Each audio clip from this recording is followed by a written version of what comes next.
Taurus was good.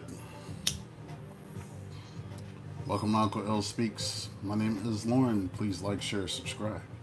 Hit the notification bell. If you feel so inclined, you can book me.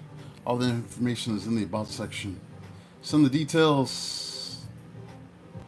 It's all there, y'all. Don't mind me. Just burning some palo. Ears is ringing. It's time to go to work, ma. You just put this on. We're gonna see who's here. Come on in, y'all. You know how we do. Venus, Jasmine, Marie, good to see you.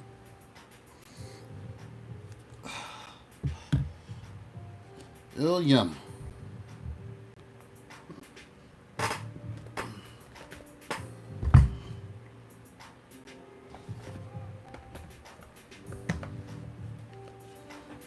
Let's see, which one? This one.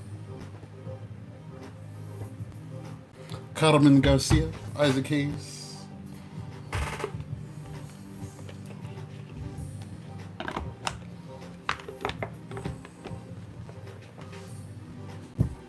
If you'd like to join the Soul Tribe, the link to the Discord is in the chat. Join the Discord. Communicate with your peeps on here. You don't just gotta wait for me to get on. Y'all can make some friends. Hey, Kelly. Melissa. Food stamp.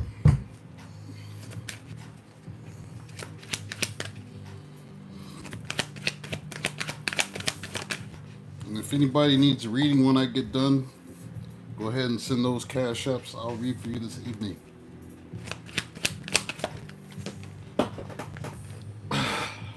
Since I'm on the early bird.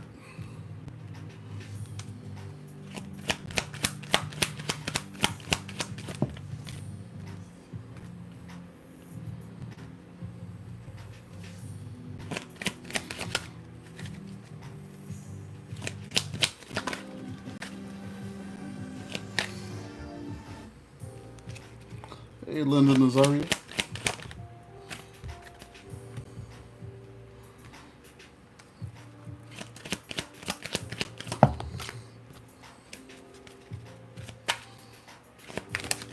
Michelle.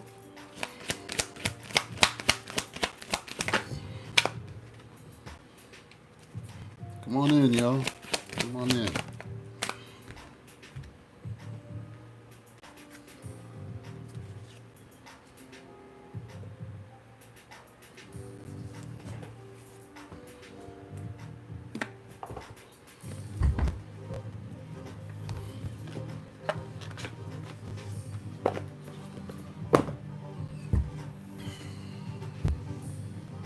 Hey, Smoker.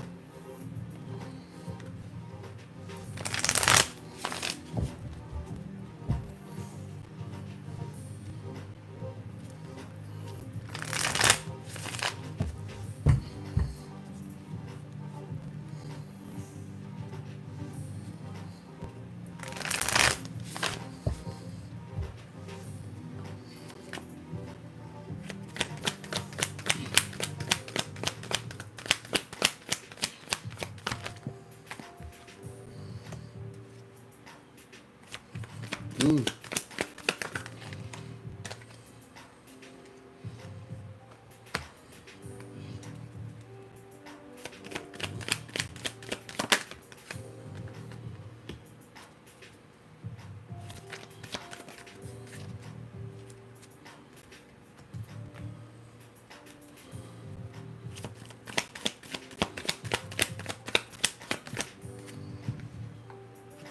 Mm.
Well, okay.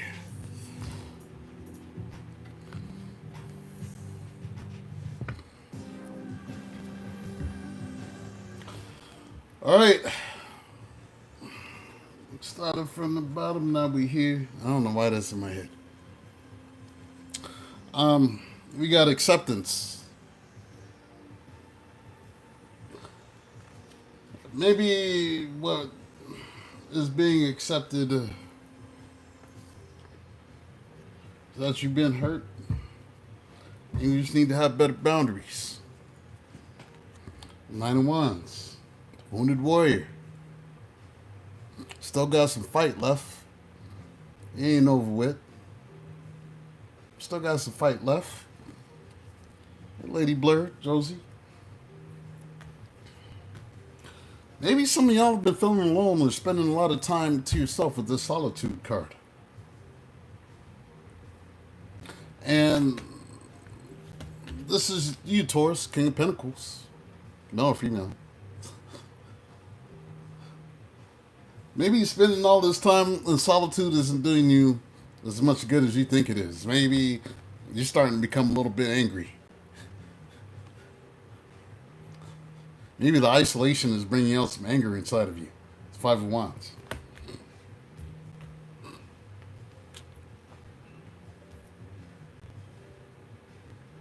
Maybe there's an awareness that's taking place.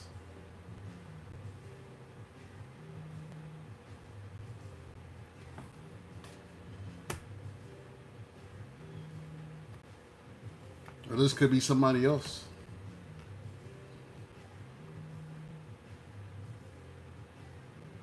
You got people that's trying to flirt with you with this Page of Cups. You ain't even paying attention.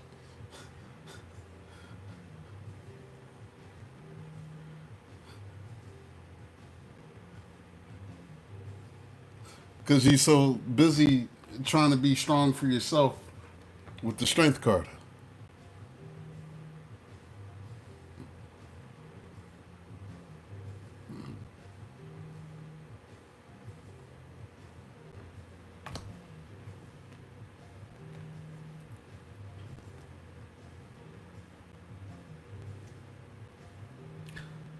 We have abundance.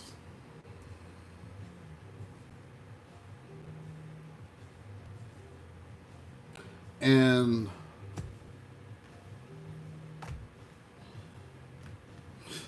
oh, fellas, maybe this is for you. I don't know. You got a Queen of Wands here.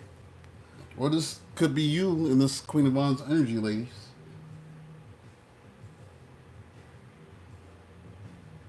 Wanting something new. Like the Queen of Wands is gorgeous, sexy, beautiful. I mean, she's got her good and her bad qualities. But it's like trying to reach something new. Maybe using your beauty to get money? Is that what this is? Page of Pentacles? I'm going to use my looks. Look at on OnlyFans. It's abundant there.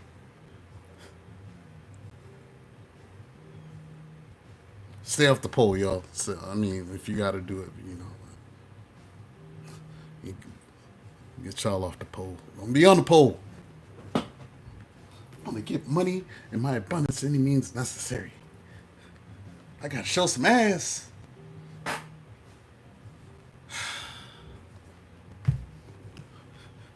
mean, it is abundant. I got abundant booty. All right.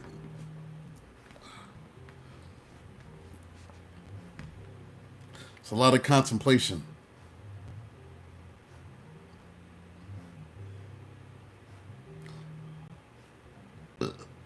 Pardon me. About how to move forward. Just Eight of Wands. How to heal. How to get what you want with the Star. Oh Lord, you was thinking about hitting the pole again. Oh Lord.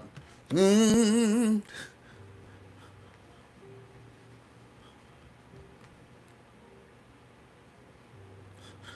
Yes, I was thinking about getting on OnlyFans. Just understand this. It's on the internet. It lives forever. Your grandkids will hear about this. Their grandkids.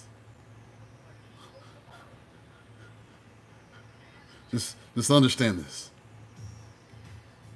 Hey, Justice.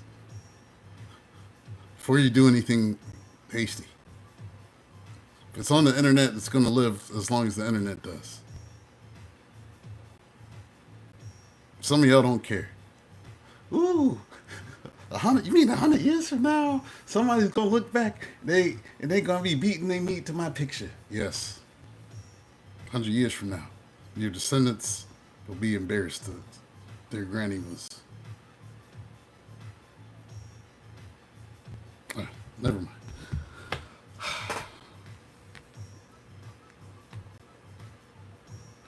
Some of y'all have been hoping for some recognition,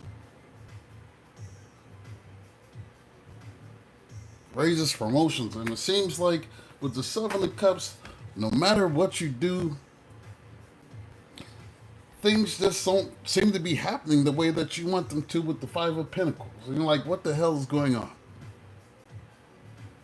Why am I not getting what I know I deserve? I know I'm dope. I know I'm the shit. Where is mine?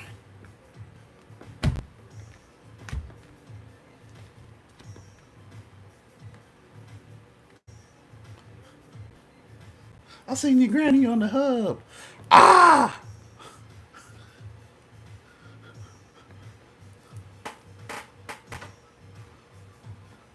Can I come over your house? I want to meet your grandmother. Why? Don't worry about it.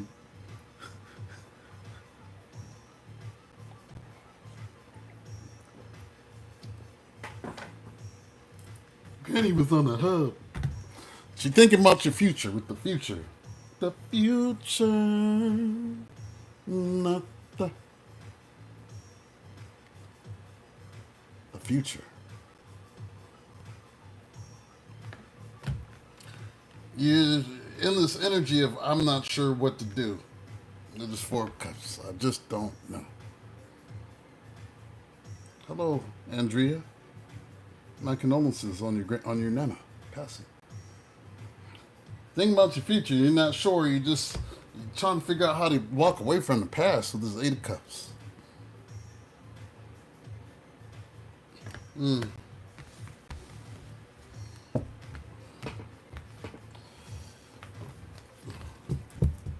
Yes, the grandmothers today are not like the grandmothers I grew up with. I grew up with grandma and the rollers and the moo and house shoes and stuff. And y'all new grandmothers be twerking and shaking your ass.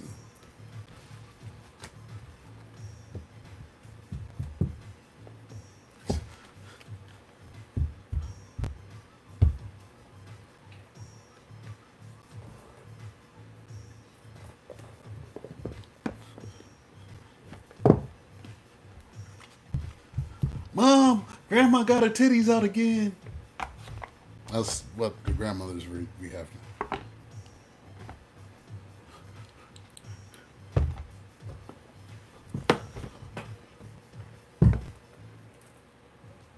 See, my grandmother was, oh, honey, come on, baby, let me feed you. And she put out a whole plate of food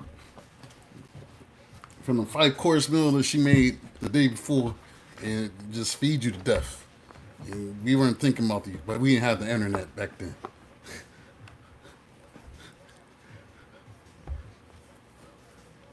She's a sweetheart. Grannies today are some freaks.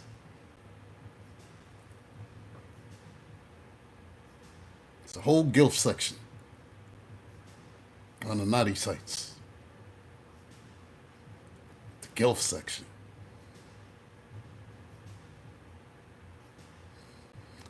Hey, Moonchild.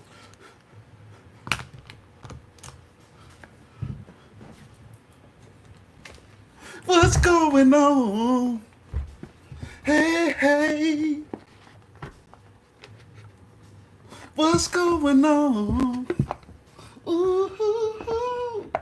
So Marvin Gaye want to know, brother, brother.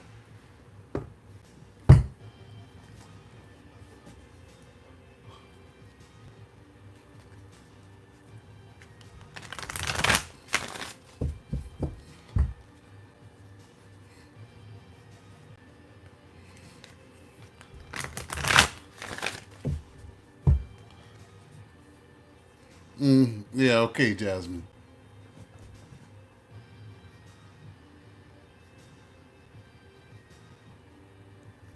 Mm-hmm. Mm-hmm. Okay, Taurus.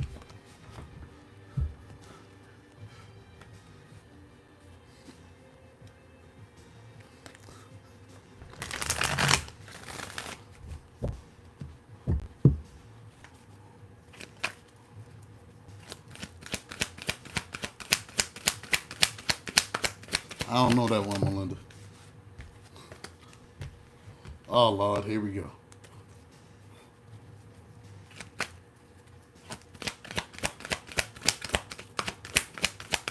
All in the chat telling lies, some of y'all.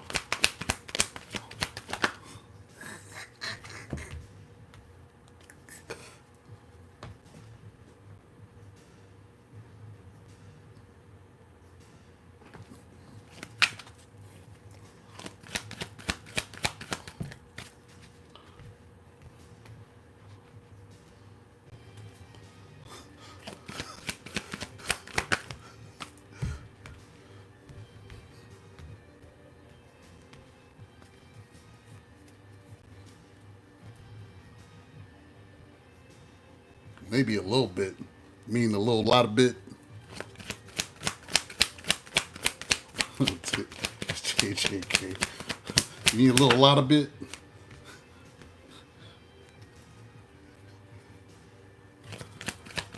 Just a little lot of bit.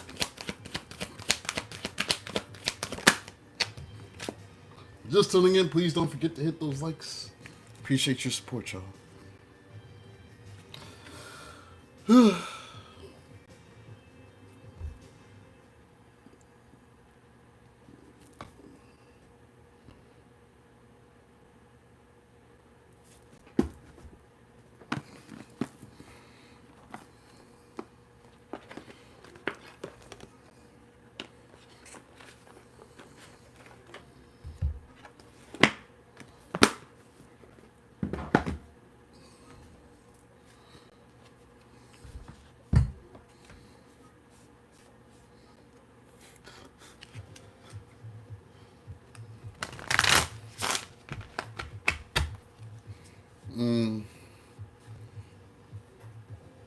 You can admit you was stigmatized into a bad relationship.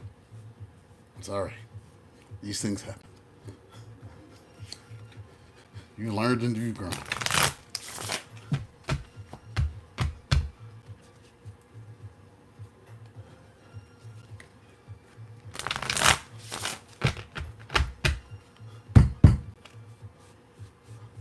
Sorry, Jasmine.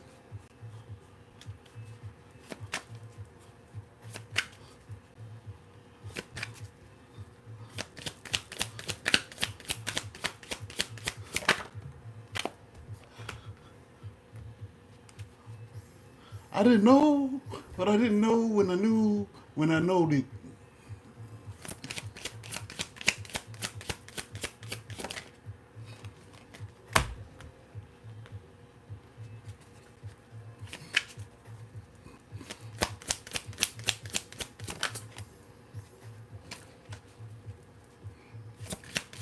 Hey, Dolly.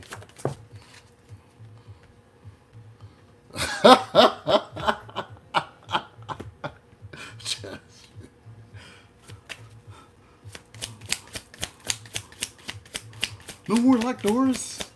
No more like doors. Gracias.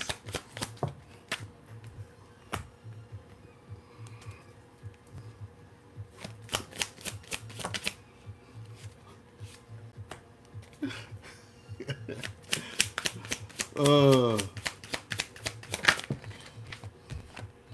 more locked doors.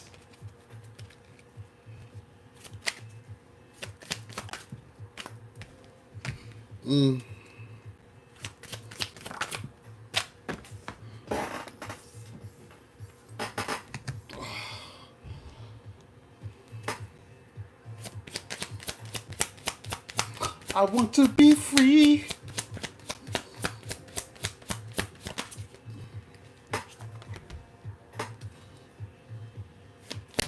All the Ohio players jumping in my head.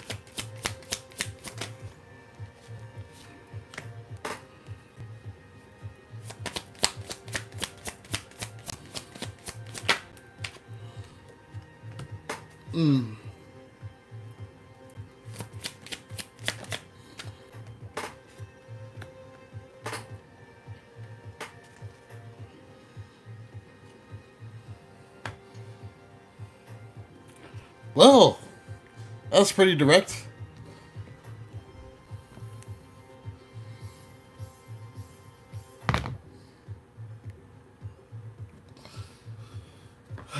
Bottom we have the solar plexus chakra.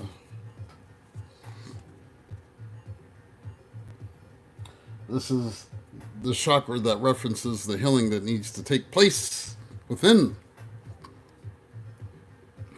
Maybe what is being required of is self-love. Ace of Cups. Or maybe there's new love coming in.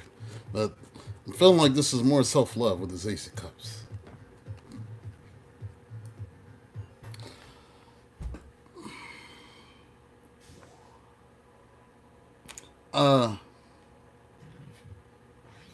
Y'all, some of y'all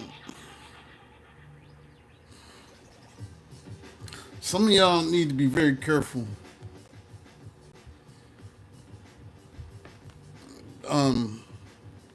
Some of y'all's need to be very careful. We have fertility right here. Some of you may be ovulating at this time. And if you're involving yourself in certain activities, ADV, if you're involving yourselves in certain activities, things can happen if you don't take proper precautions. I'm talking about Knight of Wand activities. Finding your local F-boy, F-girl, and skeeting with impunity. Just leaving loose kids willy-nilly.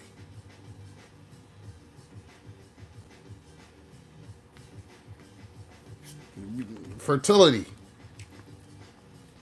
Because next thing you know, they done got up in you, and you waiting to see what's going to happen. Oh, God, am I pregnant? I don't know.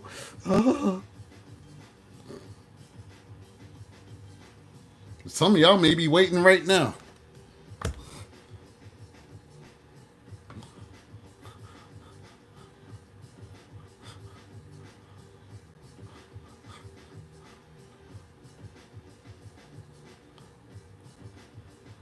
Oh, Lord, I gotta find out. I was involved in some fuckery. I'm waiting to see because I know I'm fertile.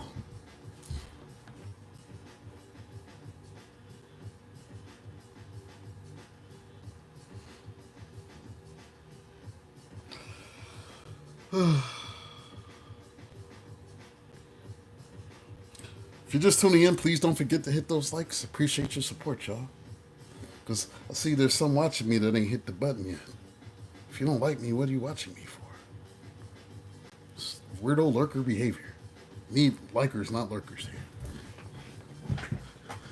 I'll never understand anybody that watches people that they don't like. It's mental illness. Fulfillment of wishes.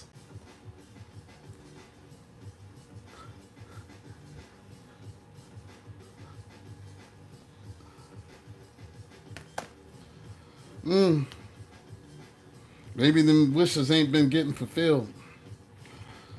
Somebody can't sleep at night, though. Nine of Swords. Can't sleep at night. Toss and turn. Maybe this is about wanting something that you can't have. Maybe that's keeping you up. Or this could be the other person. You see somebody fighting their shadow side. This is the devil in this deck.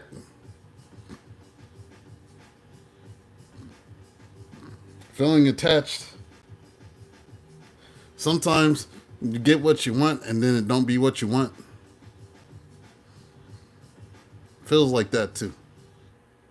I always wanted a relationship with this person. Then you get it and you're like, oh, fuck.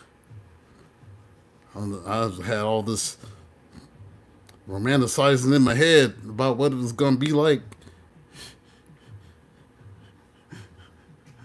Now I'm in hell. Ah! And there's the devil in the background.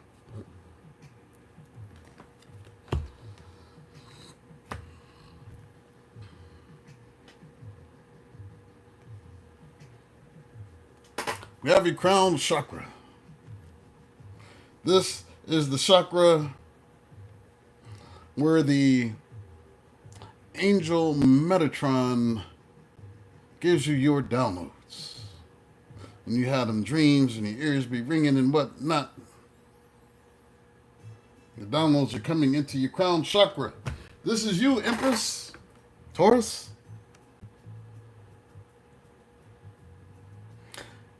And maybe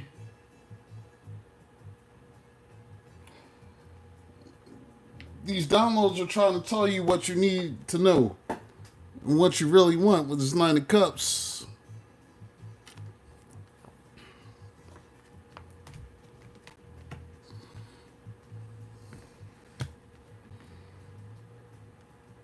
Maybe what your download was telling you is you need to be more selfish with that Nine of Cups.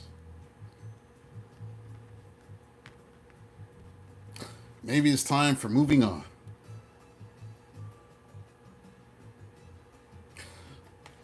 Somebody that said, you know what, I think I need to move on. Hey, lover nails. I need to move on from this relationship. Four of Wands. Because I want to break free. I want to break free. The Fool. No, I was thinking about the Fool when I was my evening constitutional walk.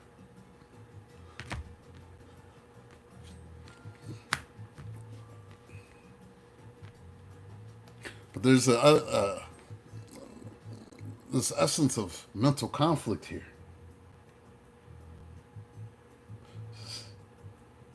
I'm not sure what to do. I want to leave, but I don't know. Like, maybe I need to save some money before I can do it. This Four of Pentacles. Maybe I need to hold off and save some money. Maybe I need to, like, work a little bit more with this Eight of Pentacles so I can get out of here.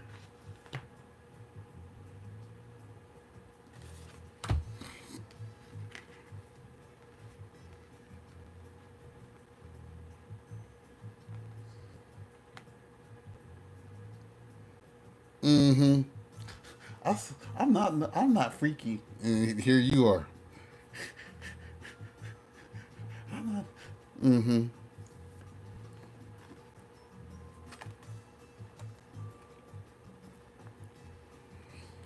We have wisdom.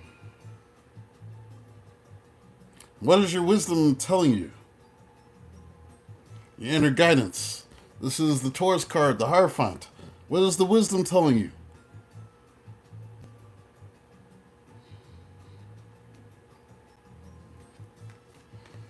Well, I mean, you got to think about it. If it's leaving you sad and hurt and heartbroken, with this Five of Cups energy, if it is not reciprocal with the Six of Pentacles, then what you doing there?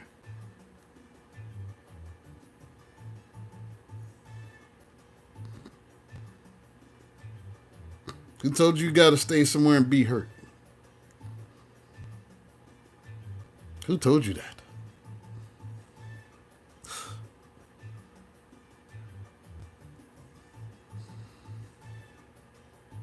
Who told you that? Somebody said Stockholm Syndrome earlier. Yes. That's when the kidnappee falls in love with the kidnapper after a period of time.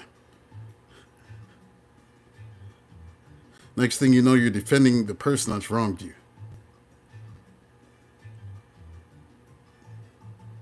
Who told you you had to stay in a situation like this? And you feel sad and feel like you're the only one giving. And ask yourself if it's worth it. Is it? Only you can answer that. I'm not here to tell you what to do. I'm just looking at the situation.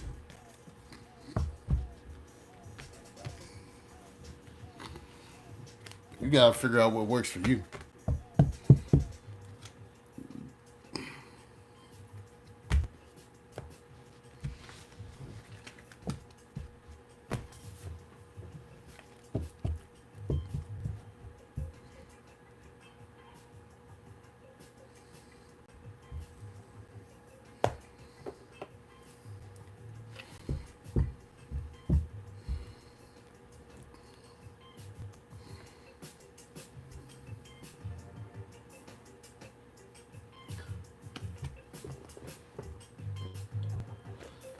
It's kind of like when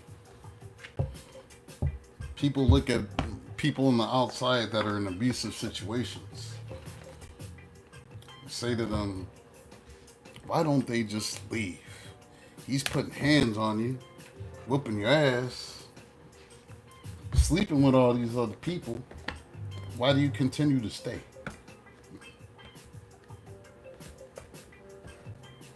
Stockholm Syndrome. Some of it is too conditioning from childhood. Sometimes you didn't have the healthiest environment growing up. You watched your parents do the same shit. And you grew up to do the same shit. Sometimes these are cycles that need to get broken.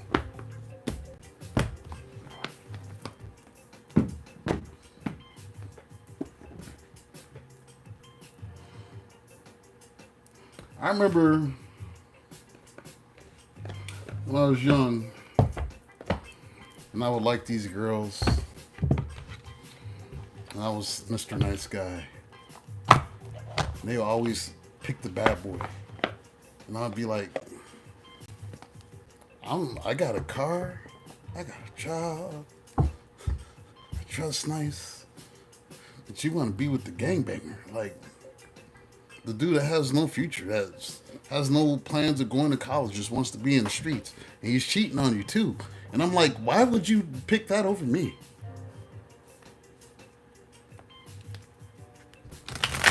What's to have them nuts? And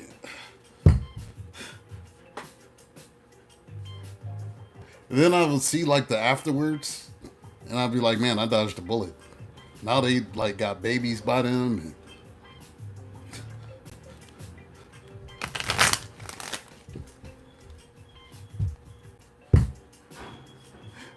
talking about, I should have dated you instead. I had one girl tell me that a few years ago.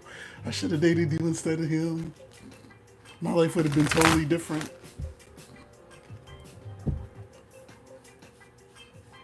Hey, Queen Bacon.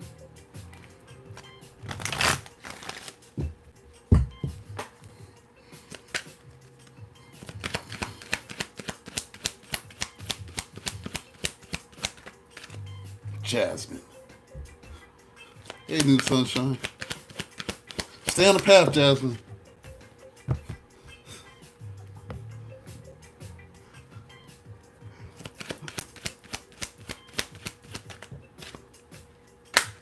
Stay on the path, Jasmine.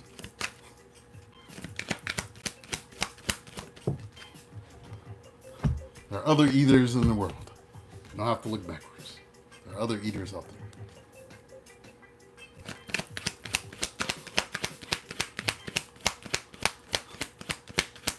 You're just comfortable. with familiarity. Just be familiarity, that's all it is. This is what I know for so many years. Yes. Maybe better out there.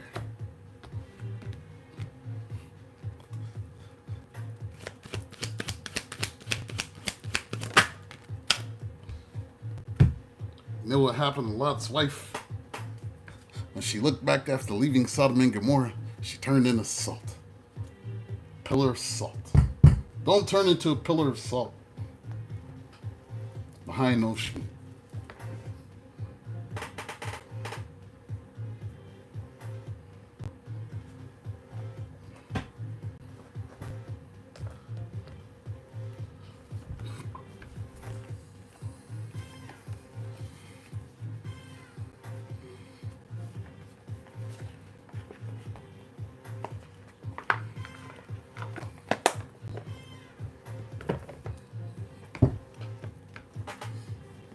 Hey, Inner Beauty.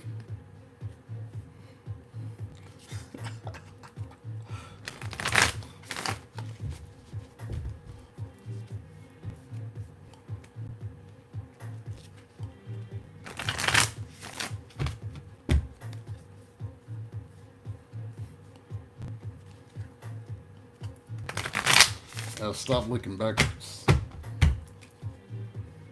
We had it so good there, and then it was bad. Taurus are the best.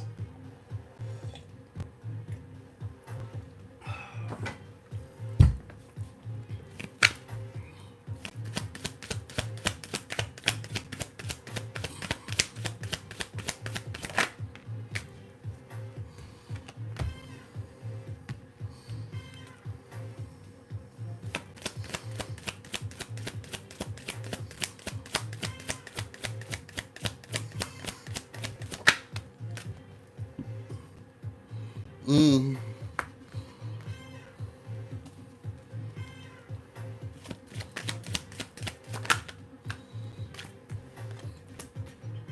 Mm.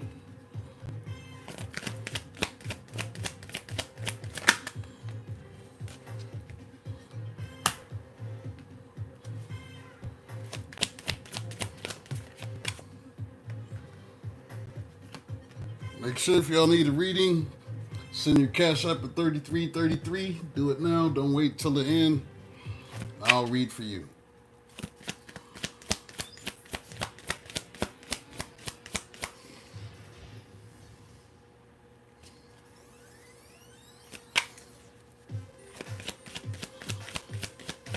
I got you.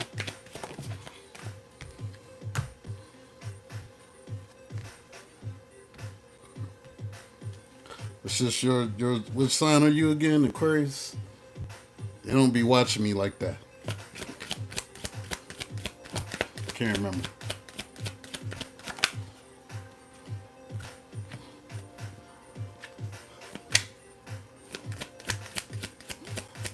Where are you going, Venus?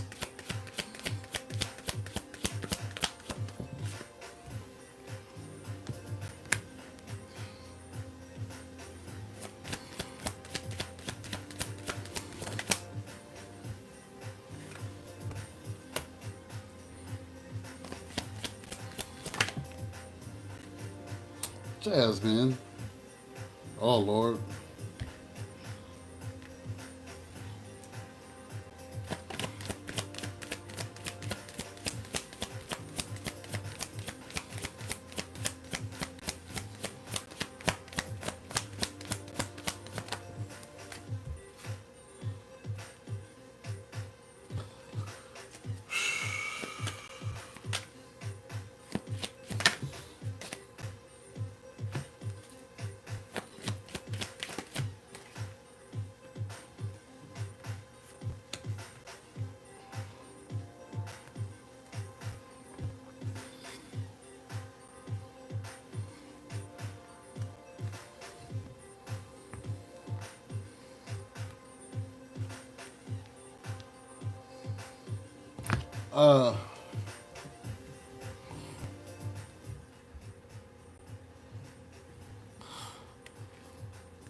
Uh,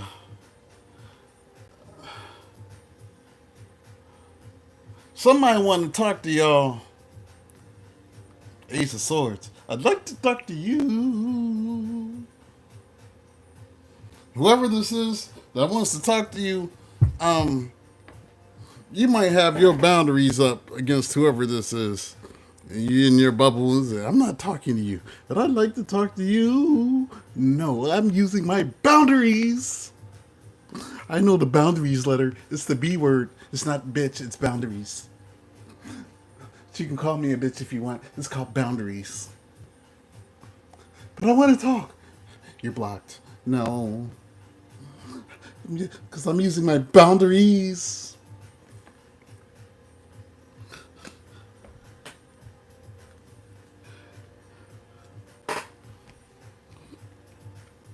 I've learned how to use boundaries.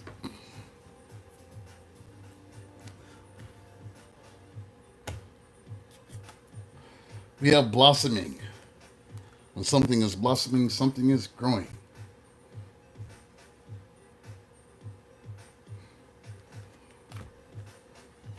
Somebody's keeping something quiet. This is High Priestess card. The High Priestess knows some stuff, but don't always be telling everything.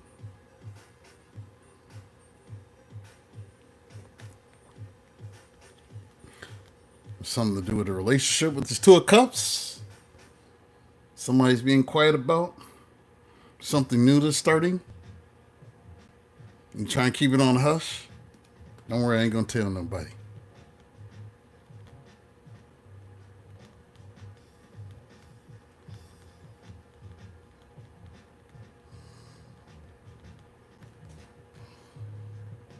You just need to use discernment.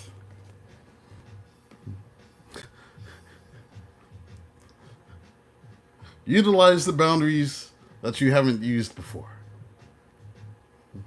Learn how to peep the red flags. Trust in your discernment. When you're picking a partner with the Lovers,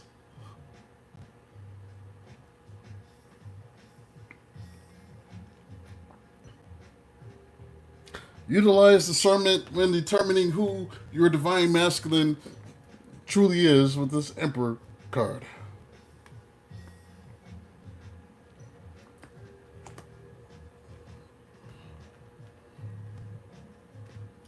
Stop putting your trust in everybody.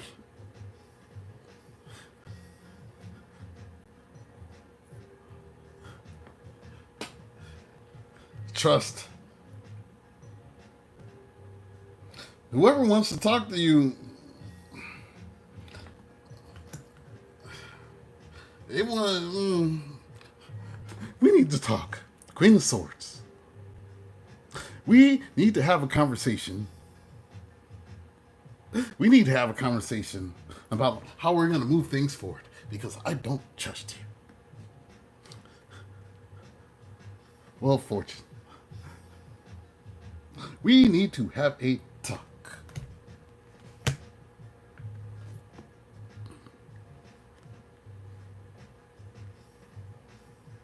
Maybe your worst fears you were hoping weren't going to come into fruition. You thought maybe you could work on things with whoever this was. The Seven of Coins. You thought she was going to work on things with King Dingaling and it's going to go somewhere? King of Wands. Come on, baby, just trust me. It's going to go somewhere sometime. Not just in your vaginas. It's going to have a relationship too. Come on, baby, trust me. Come on in the room. Lay your ass down.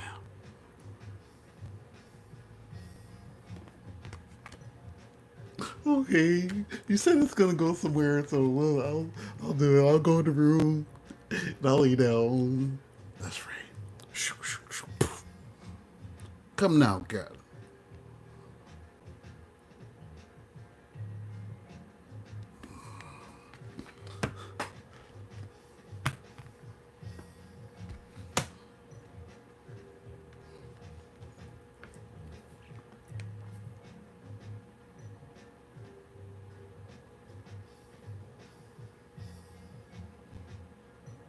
I'm using all of my all of my willpower to try to fight this thing.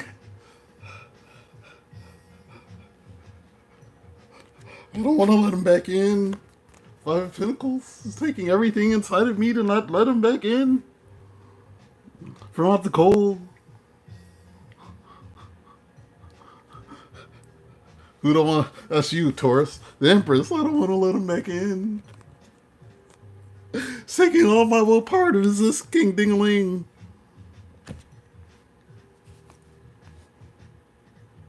I know. I understand. Because sometimes chemistry be intense and stuff.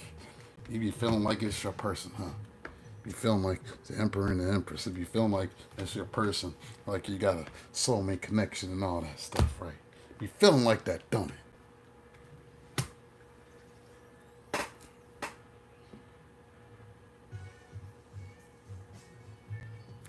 Sometimes you have to look at the path that you're on.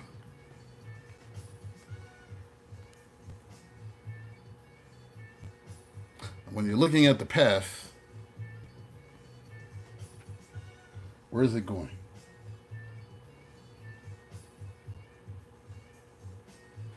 Apparently, they may want to try to be on this path with you. It seems like somebody wants to apologize or make some sort of offer with this Page of Coins for this ending that you guys have suffered with its death card.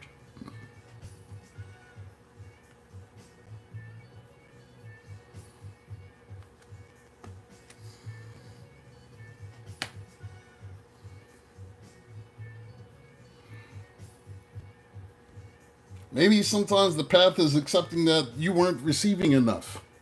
You're just getting a page. And this is why this needs to end with this death card. Oh, Lord. Israel.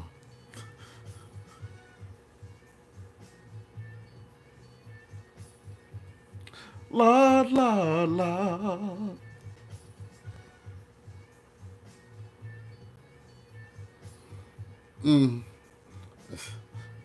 Are you going to let King Ding-a-ling back in? Are you going to continue to use your willpower?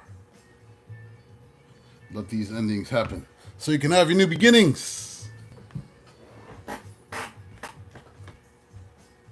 What is the plan?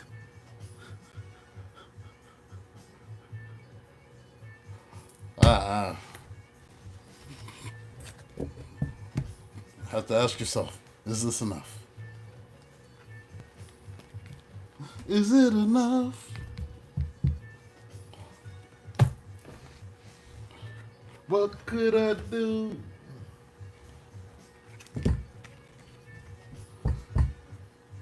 She gotta keep on living the way she accustomed to.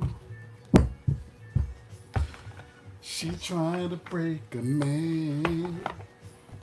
I don't understand. Tell me, please.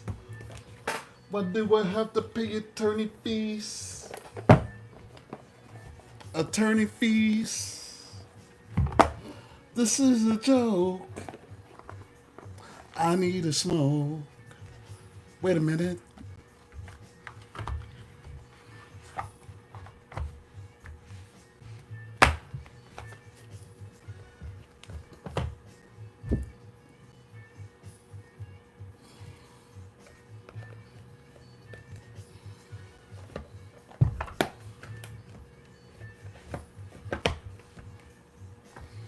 Trust me, I understand. You still have that slight yearn in the back of your head. If they would have just acted right, why couldn't they just acted right? You wait and wait and wait. See if they just gonna act right. You wait and wait. You keep on waiting.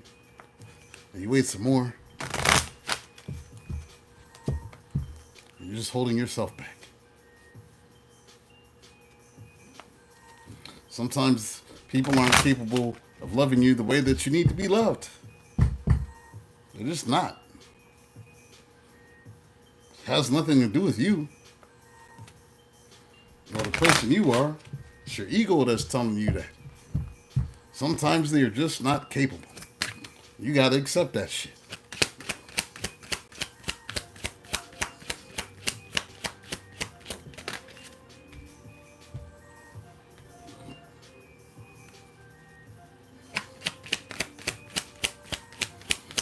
Sometimes people just aren't.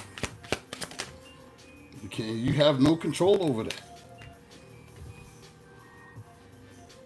What's even worse is when you've really, really loved someone and you watch them go off and it seems like they're happy with somebody else.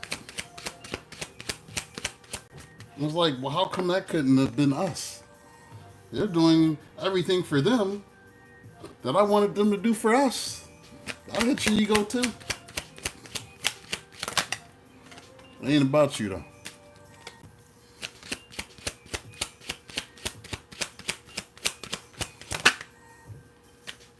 You just have to realize that maybe you just weren't their person and they weren't yours.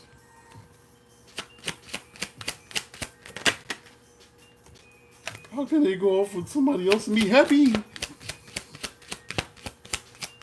Seems like they are. You know what's happening behind closed doors. They might be going through hell. Just looking funny, just trying to look cute on Facebook.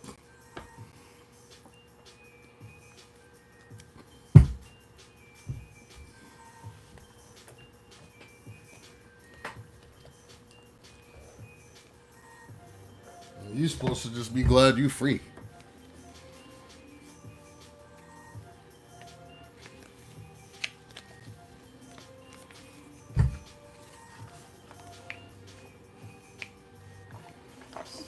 Take time to heal. The more time you spend looking backwards and continuing to try, you delay your own healing. And you knew you should have let the motherfuckers go.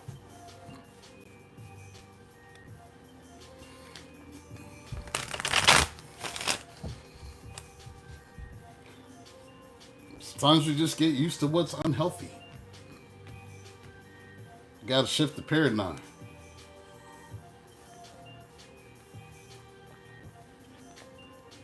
Your ears is ringing loud.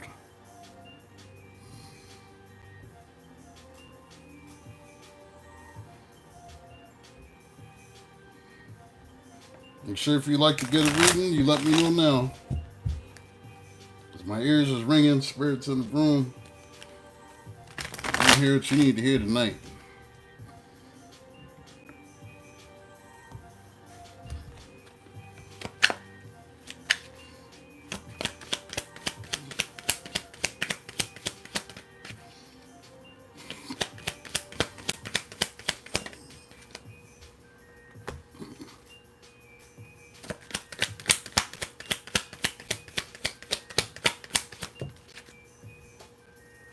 Damn.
We have the Magician here.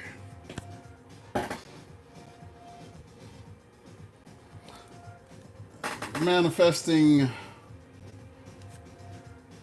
or maybe you're learning the truth about something that's manifested.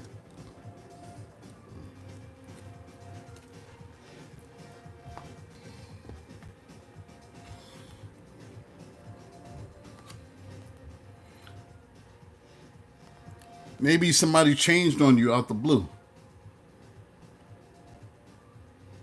You couldn't understand. One minute everything was going good. Next thing, somebody is ghosting you, lying to you, leaving in the middle of the night. This is the Seven of Swords, liar, cheater, sneaky, thief, ghoster. This was a surprise that they switched up on you. This tower. Like, how they switch up? Like, what changed? What's the truth? For some of you, you've allowed it to affect your confidence. You got confidence here. And we got the Five of Coins. You've allowed it to affect your confidence.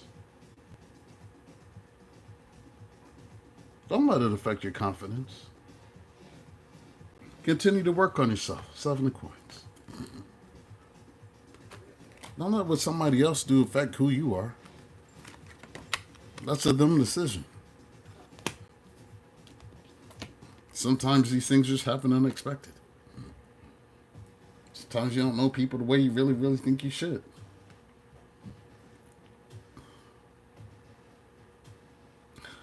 Some of you are planning a trip. If you are, you're going to have safe travels. This trip may be healing for you. With this Temperance card. For some of you, you've been holding on to too much for too long with this Four of Coins. Maybe it's time to let go so you can heal.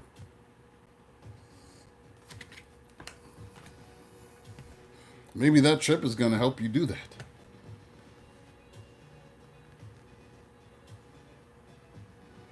We have passion.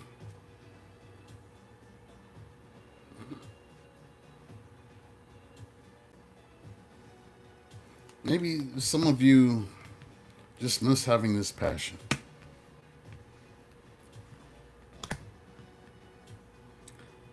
Ace of Coins. New beginnings. And this is about having new beginnings and not being passionate about them. Have you been blocking your own new beginnings with the Seven of Wands?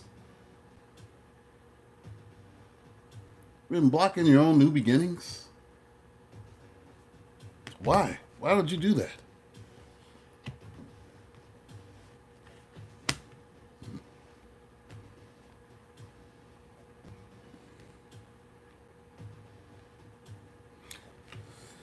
Taurus, you're meant to have good luck.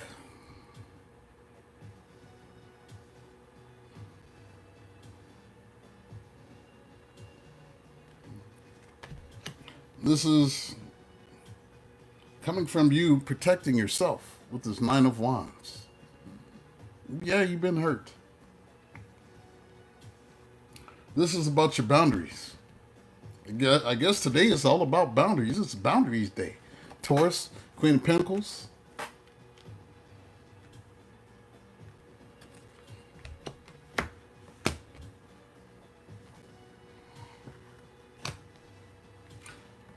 Your luck is going to get better. And you decide to do this thing. Hello, Angel Lickett. And that is cutting ties. You need to cut ties with this Emperor. This person that you thought was your divine masculine that might not be. Maybe it's a job with this Emperor. Or a boss. Somebody who's entitled. Somebody who is authoritative in your life. Maybe you need to cut ties with whoever this is. Stop waiting. What are you waiting for? Three of Wands. What are you waiting for?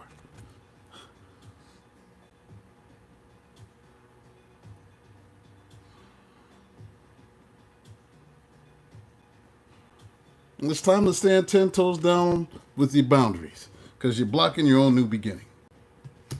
The hell is wrong with you? Here to talk sense into you.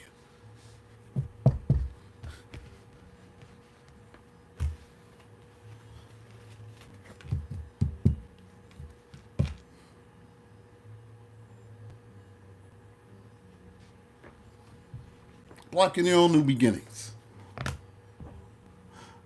Oh, I could have this new beginning, but I'm still holding on.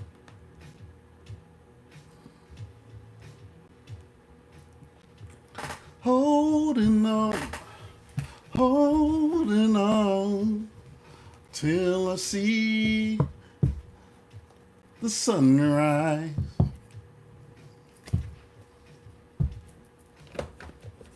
Why does that song pop in my head?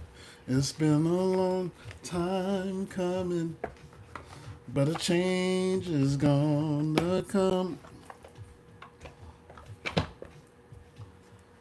Made it through the evening, and tell me when will I see the sun? Who knows that song? And who sang it? Tell me in the chat.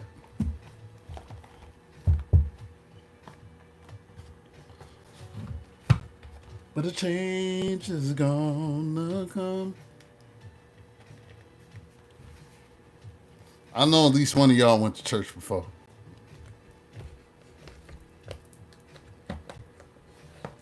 And a beauty, you tell me, I know you know. At least if somebody knows, it's going to be you.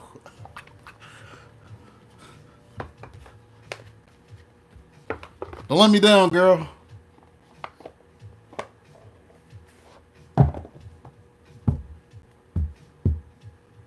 Oh, you don't know?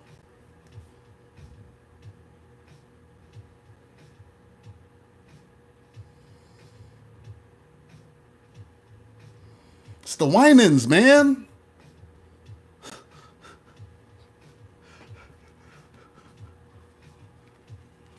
It's the Winans. That's a classic.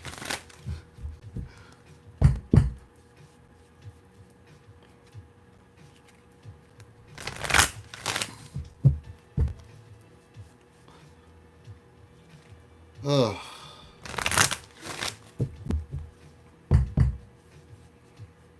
You know, I had y'all listening to Hillsong and stuff. Y'all forgot about the good stuff.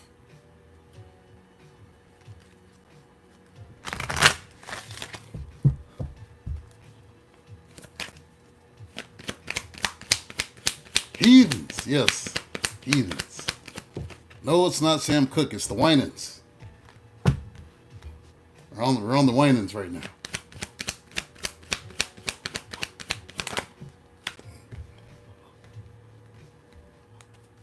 It's time for the Who Did It in Rand spread. If anybody needs a reading, let me know now. Before I get deep in the oracles. Because once I'm tired, I'm tired.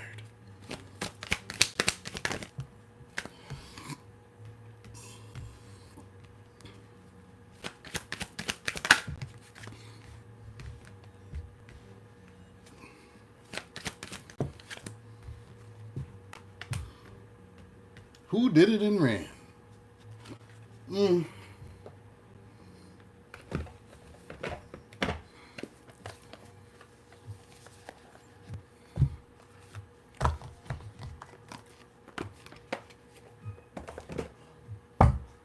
Made it through the evening.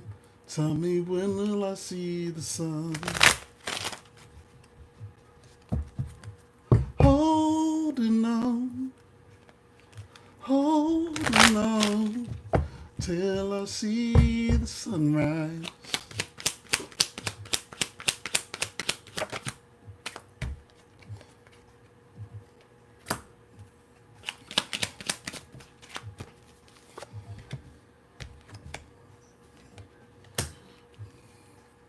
So it's not easy when people play with your head. Stop letting them play with your head. Girl, you're an Aquarius. Should nobody be playing with your head?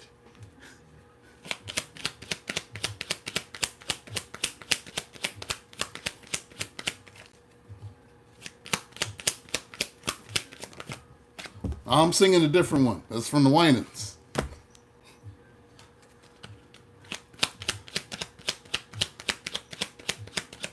Don't do it until you're ready. Jasmine. Oh, Lord.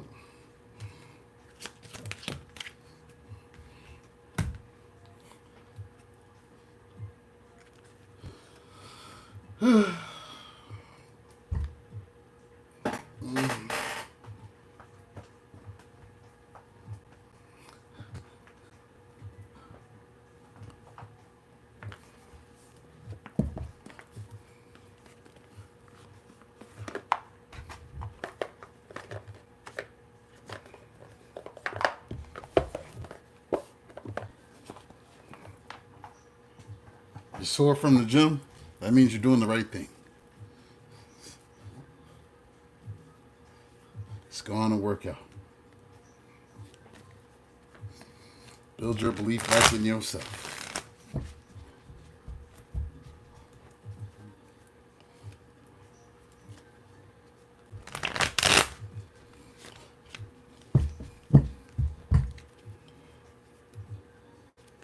I wish I could play like music on here and not get copywritten.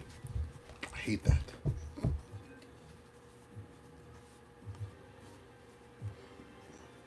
Yeah, the old spirituals. That's where it be at sometimes. It's just like I'm very selective about what gospel I listen to these days. Because anything that says I'm unworthy and blah, blah, blah, and all of that stupid stuff, I turn it right off. Because ain't nobody putting that low vibrational stuff in my head. It's low vibrational. I was so unworthy. You wonder why people crying at church and stuff.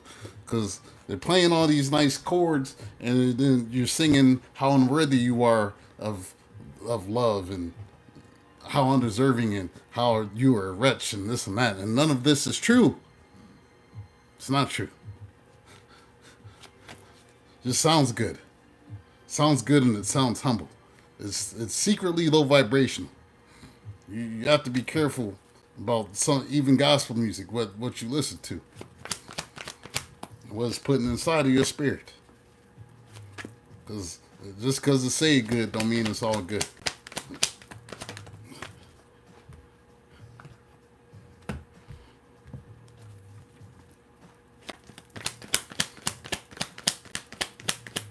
I saved a wretch like me, once was lost.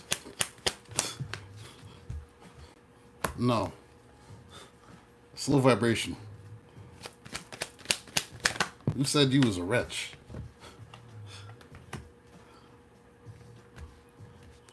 It's conditioning, yo. It's brain conditioning. To keep you crying and giving people money. That's what I'm talking about. Oh, yeah. I'm just saying though, in general, like just be careful what you listen to.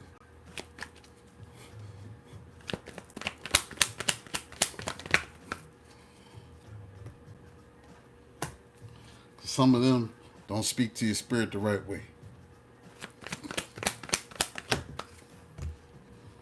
Who did it in rain?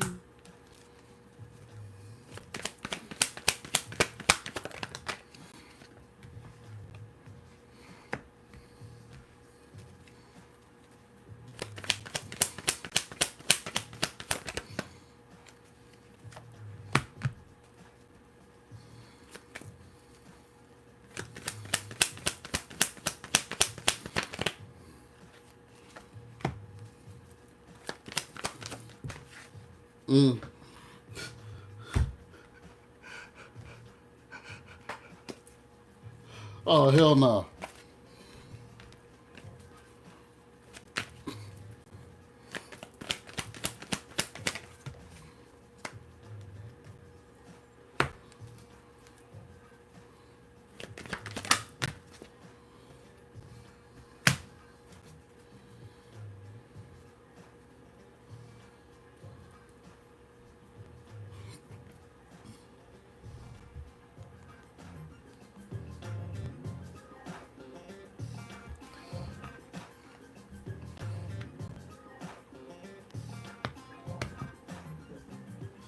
All right.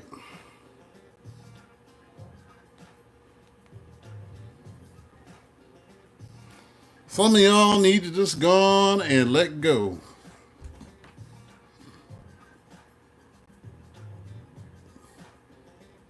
Sometimes you got to let it go.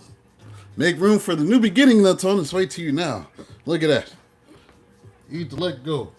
Maybe some of y'all are dealing with a mature man, or there's a mature man or dealing in your ear, or there's an age difference. But I got a mature man, and you're being urged to let go so you can have your new beginning with this Page of Pentacles. That's a new beginning.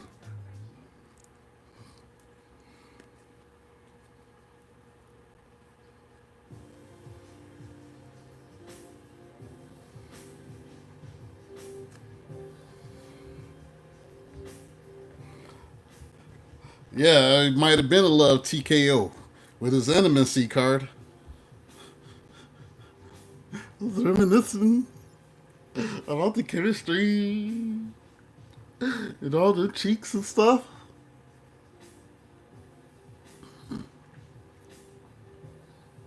And some of the chemistry had got people in bad health. Me talking STDs and stuff like that.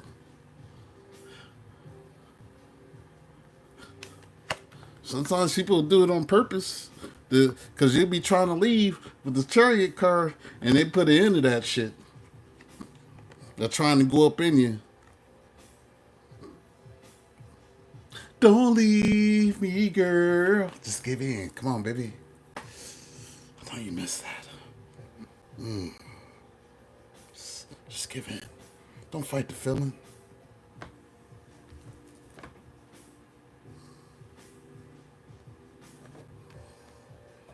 Sometimes you got to let it go.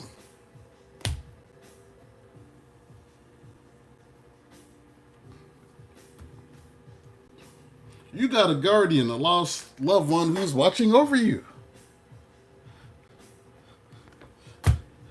That has been sending you these messages in various forms, whether it be through songs,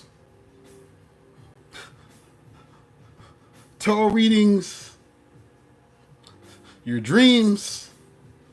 Your peoples on the other side is worried about you dealing with King Dingaling.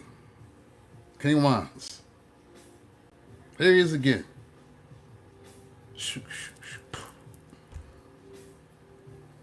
Come on, girl. I know you remember that. I know I'm out here in these streets, girl.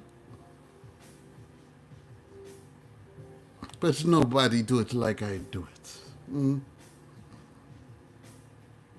Nobody do it like me, huh?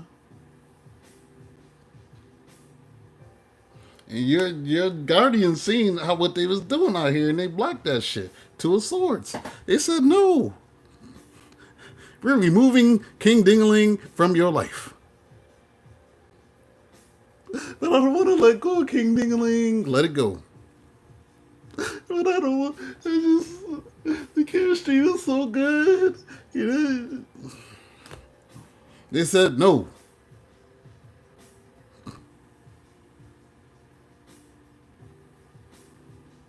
He's King Dingaling though. And you guys, your ancestors are like, no, we blocking this shit. King Dingaling is for the streets.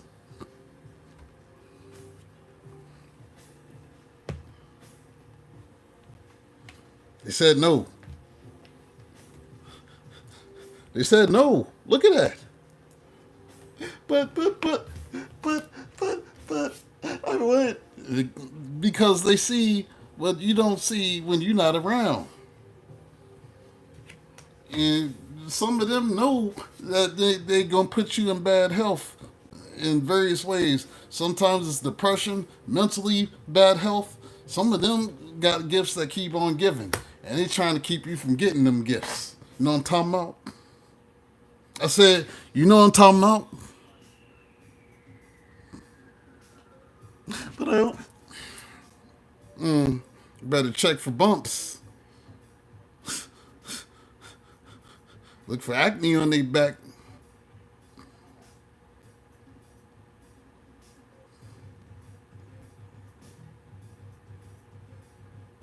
Shit.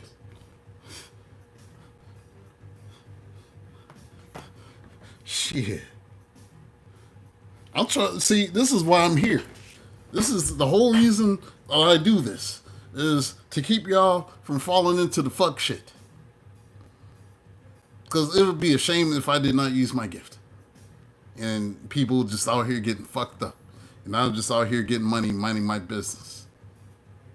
Wouldn't that be fucked up if I wasn't using my gifts?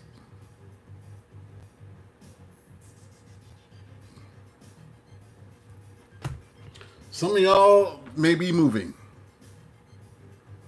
You're asking, how's it going to happen? You're going to get unexpected income. So you're not going to see where this is coming from. This is what I need right now. Some unexpected income.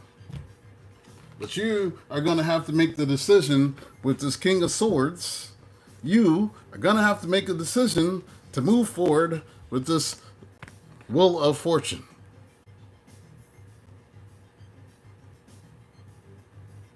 Hey, Jerry, Cape Man.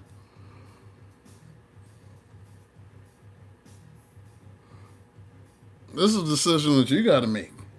But it looks like you're moving. I need that unexpected income, so Spirit, please bring it on. I got things to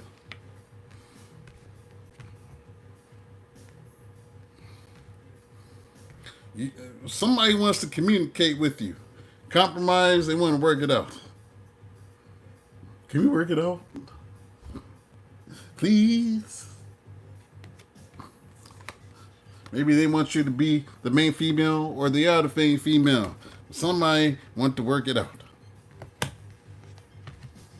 They're hoping you don't reject their call.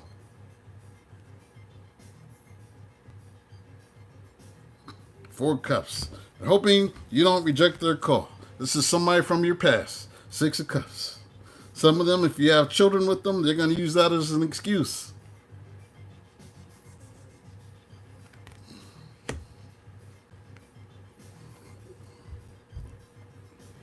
If you've been dealing with the air sign, a Gemini, Libra, and Aquarius, I hate that they spelled it wrong on the card. I just now noticed that after using these cards so long. Look how they spell Libra. Libra. That's janky. Y'all know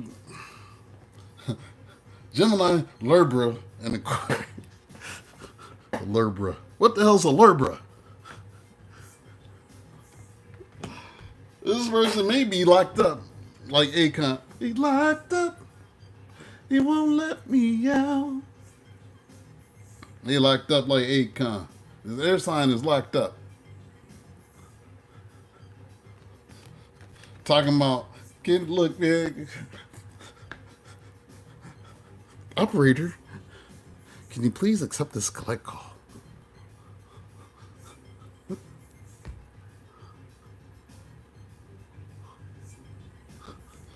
Operator, can you please accept this collect call? Hey, baby, it's me, calling from the jail. And I just want to know if we can fix things. Can we heal things? With the temperance card. Can we just heal things? Yeah, I'm real sorry. You know I love you. Not a cuss. I will kiss your feet and everything. Just answer the phone. Put money in my books, please. I'm sorry. I didn't mean to do it. Ah.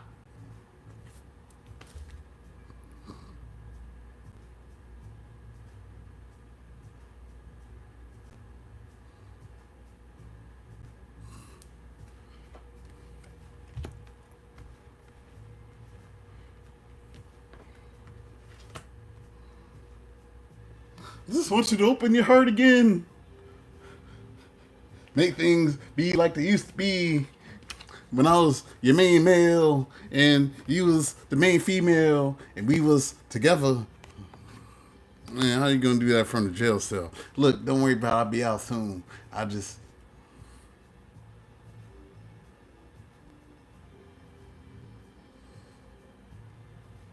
So this is your ex's brother and his Taurus wife.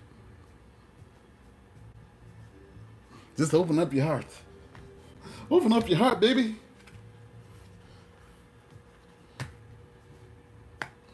think about it for a minute, Two of Pentacles. Just think about it. Think about it. I know we've been through a lot.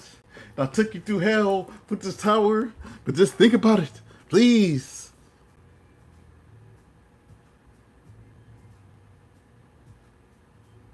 No, I'm thinking about the bullshit you took me through. That's what you need to be on. You think about this bullshit that they took you through. And ask yourself if you deserve it.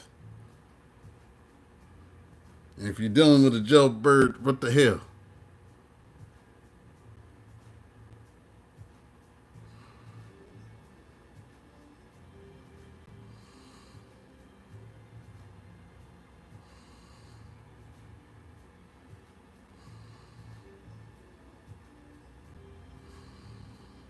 See him and his brother both in jail? Yeah, calling y'all. See? Come on, baby. Just come see me for a conjugal visit. It's lonely in here. There's nothing in here but man butt. You knew that when you committed the crime. There's no vaginas in jail. You knew that shit.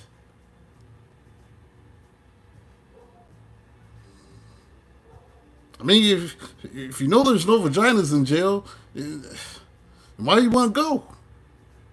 I wasn't thinking I was on them drugs and stuff.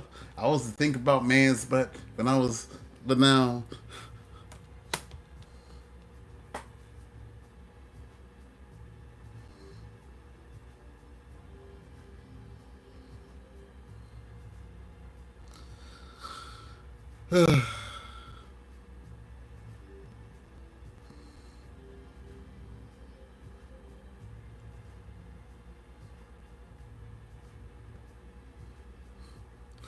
You're gonna be, yeah. I'm gonna be a DJ. Call me DJ Loose Booty.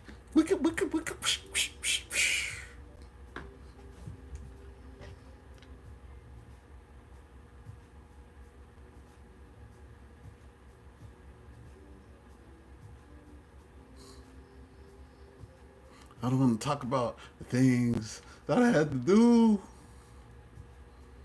The whole, it's just a whole. Don't mean that I liked it though.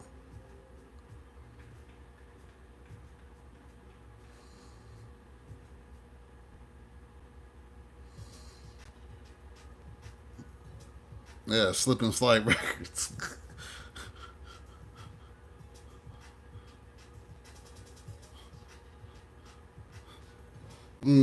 That's also hidden truth. You better let this shit go. This shit wild as hell. Yeah, let it go.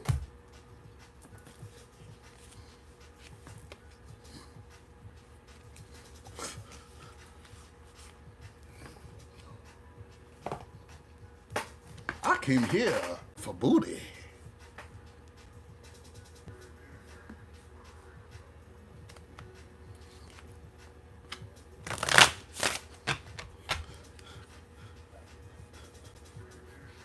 Yeah, he gonna be thinking about man's butt sitting in the joint.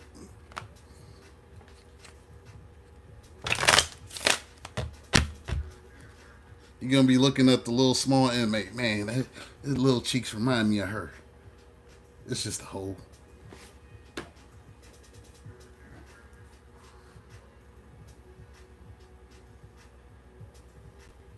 I don't want to talk about all the stuff I did when I was in there at different times.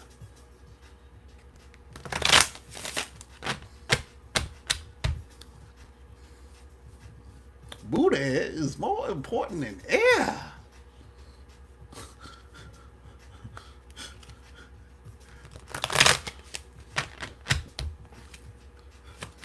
What?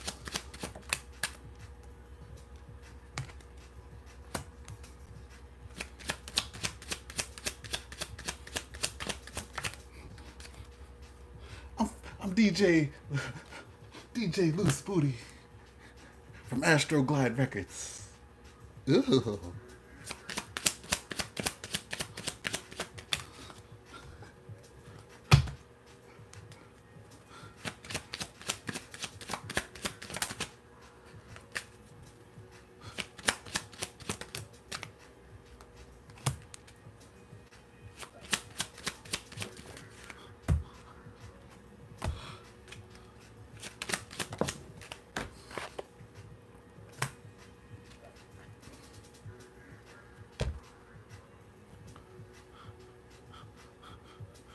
Astroglide Records. Ew. Look at. All right. I said.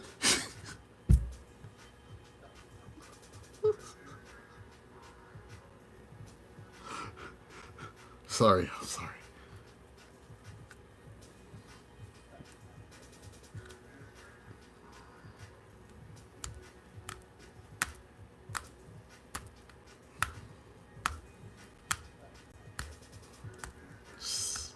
Give yourself a second. Just breathe, y'all. You're just gonna breathe for a second. Just breathe. Then I'll do the hidden truth. Just breathe. Yes. Breathe. Just breathe.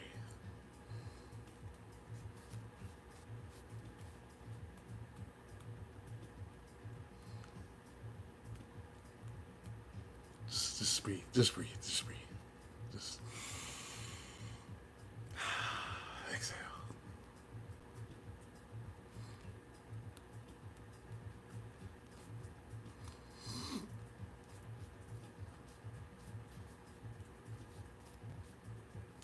Just exhale. Just breathe.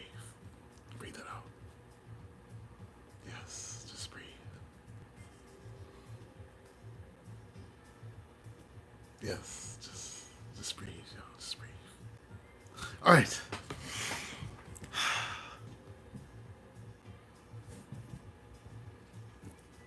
You were the best thing in my life.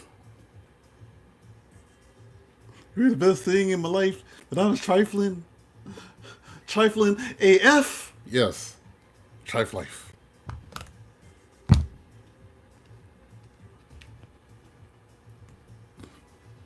Sometimes I stay awake thinking about you. And I used to clap those cheeks. I leave loose kids everywhere. And now I can't.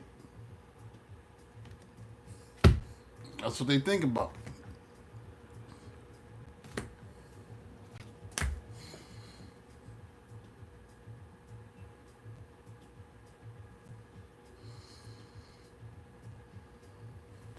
I knew I was a distraction from your pain. No, your cause was a pain. That's. You need to clarify that. Hello, Zen girl.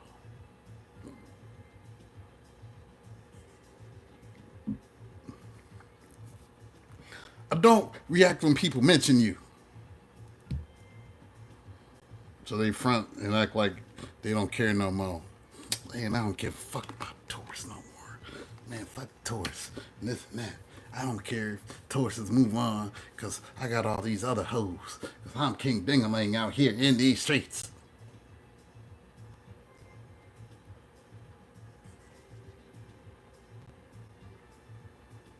And King Dingaling, go home. Just those tears running down his eyes as he lays in bed. Oh, God. This has not got me anything that I wanted. I thought I could have all the hoes and the girl I love too.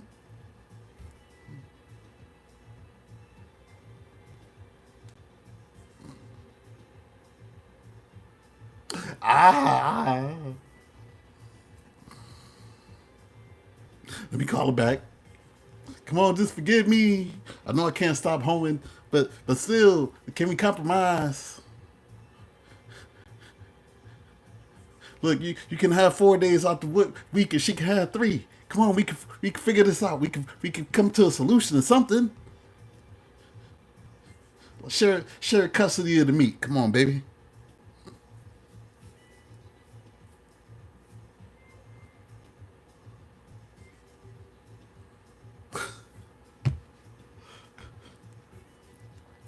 I wonder if you're happy with all of me.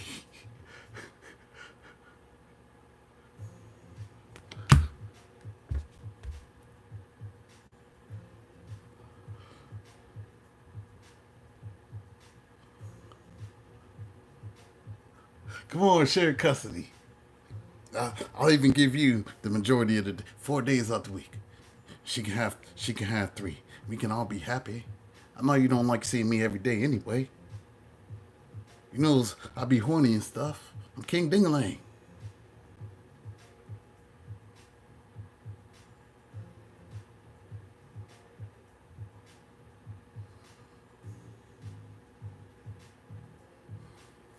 Look, I don't even want them. I want you, baby. Here they come trying to be all romantical. I want you the right way. I want you, but I want you to want me too. Oh. Come on, baby. Look, I played Marvin Gaye for you. Show you how I feel. Want you to want me, baby, just like I want you. Ba-da, ba-da, ba-da.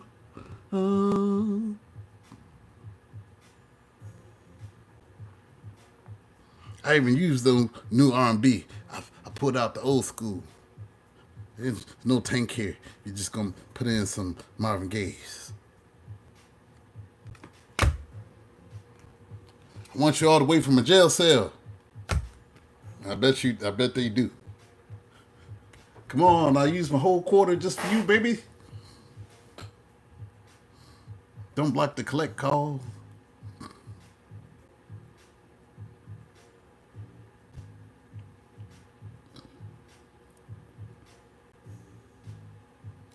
Then they said, I want to be more than friends. Because a lot of y'all be trying to end stuff on a civil note, and a friendly note, and a peaceful note. Like, look, let's just try to be friendly and, do things in a... No. If you're not friends, we're enemies. If you can't let me have it, then you're my enemy. Because some people think like that. And it don't gotta be like that. But people don't know how to be friends unless you're giving them what they want.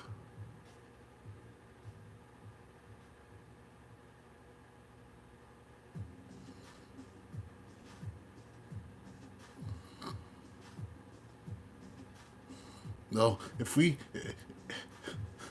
I can't have you, then we can't be nothing. And then they call you the next day. Look, I didn't mean it. I'm sorry. I think.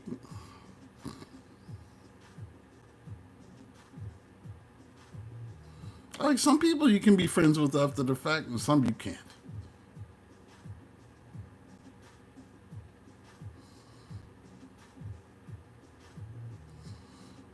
That's right, Jasmine. You don't deserve it.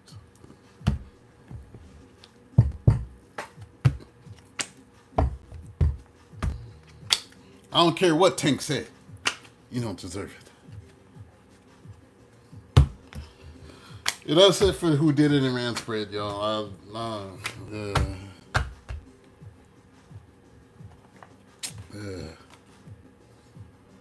That's all I got to...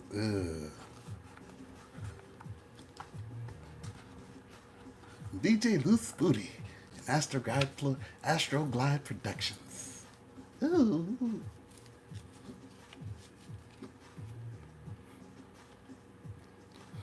Now they suing Tyler Perry. They suing Fat Joe. What other celebrities they gonna try to get this week?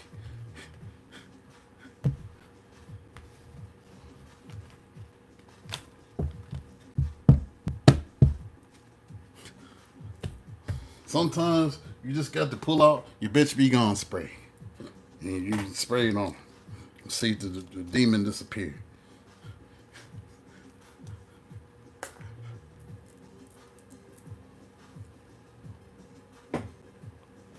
Some holy water on that ass. It burns! Yes, leave. What is this? It burns! Ah!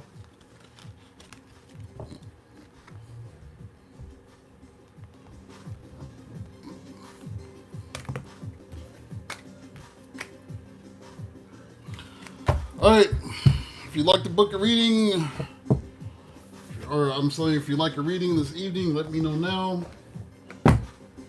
because we're running up towards the end.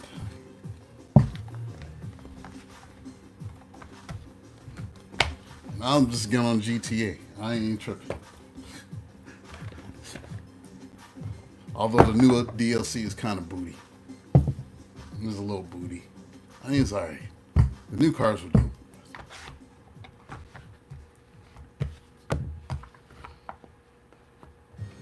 It's kind of bootyish. Bootyish. Felt like the DLC should have been released 8 years ago. Like, how they got me running errands in the game and I'm a millionaire? Got me micromanaging, washing cars and stuff. Like, what kind of backwards DLC is this? Where's my mansion at? Got a yacht. Put a mansion in the game, damn it.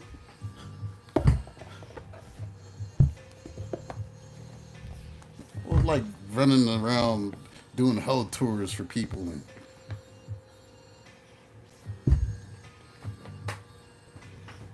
delivering marijuana plants to the neighbors and stuff. This is in the video game. Hustling backwards here.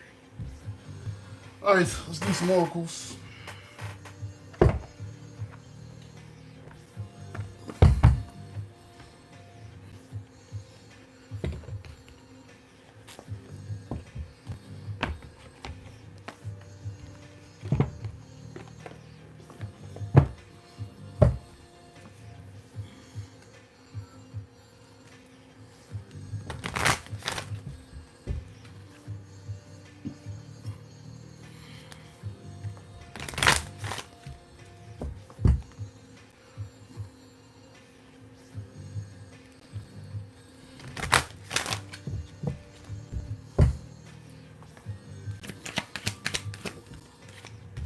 Let's get some predictions.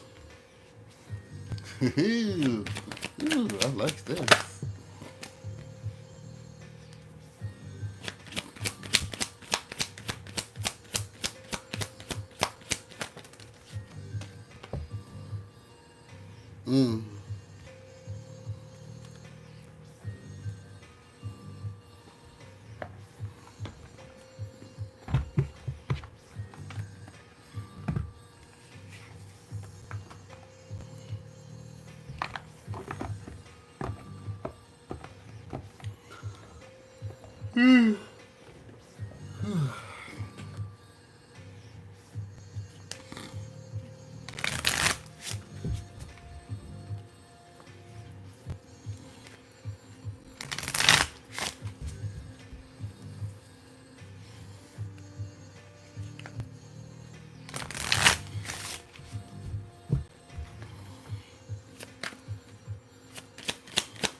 One more.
Alright, send your Cashapp or your PayPal, and I will read for you.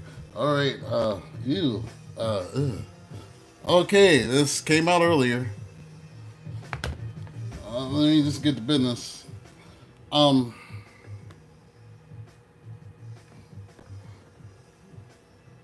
for some of y'all that's ready to put yourself out there, it's time to get yourself out the house. Start flirting again. Get your flirt on. Extend your lighthearted energy to others. I mean, you gotta freak everybody. But, just, you know what to do. You know what to do.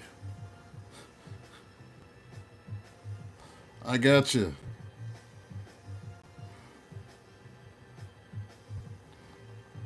I like your first name, Angel Looking. I'll read you as soon as I'm done with these. Flirt. Because what happens when you flirt? That's when you get new love. Ooh, look at that, new love.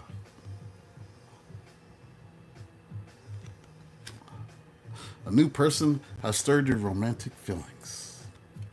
I came out earlier. There's somebody new. You just be keeping quiet about it. Trying to focus on your money and get your money right. But just finances and career. Financial issues are a factor in your love life right now. Maybe that's left you feeling like you don't deserve love because your monies ain't right. And it's not true. I know how a Taurus thinks because I'm a Taurus. When your money ain't right, love is the last thing that's on your mind. Like you like to have it, but the lack of money makes you neurotic. I understand.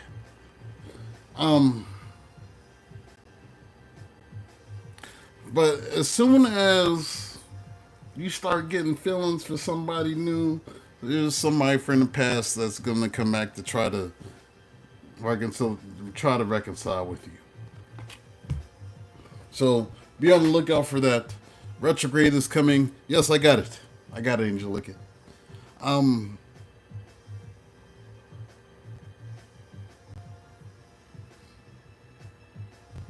July 17th, I believe, is Mercury in retrograde. So,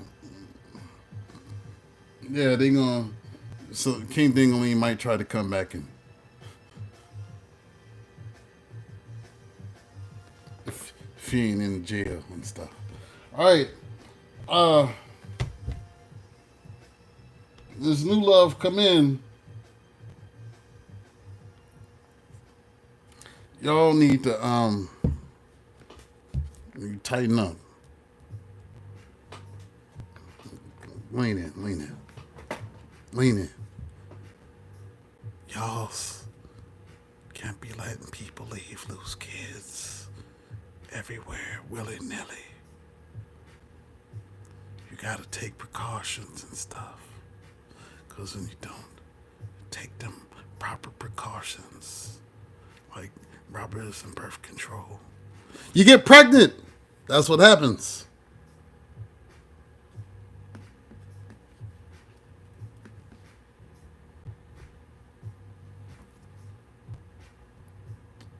Oh Lord, I didn't think it was gonna happen this soon. All it takes is a single drop.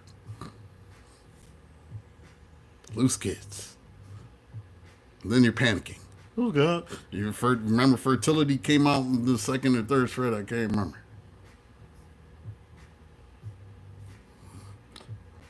This has been your warning. This has been your warning. Don't let them leave loose kids up inside of you willy-nilly, swimming and stuff. New career. Some of you will be getting a new job. So I've been worried about getting a new job, employment. That's what I'm talking about, Jerry. That's what I'm talking about. New career. Your work focus is shifting in a positive, new, and successful direction. Even then, you gotta be careful, Jerry, because some of them be crazy. They spit it out in a bag or something and try to baste it and get your ass. Some people be. Your wish is granted.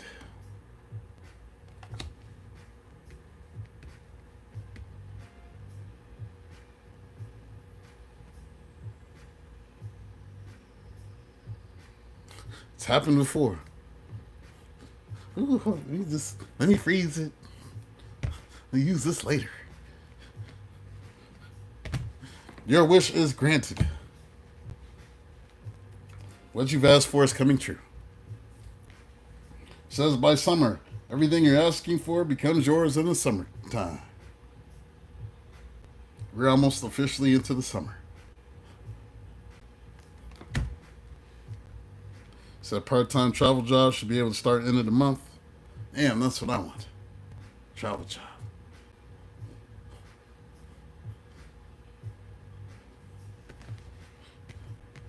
Sure, he thinks he can control everything when his toes is all curled up and he's squealing and hollering.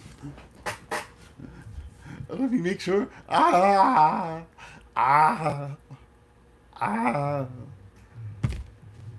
Yeah, okay. All right.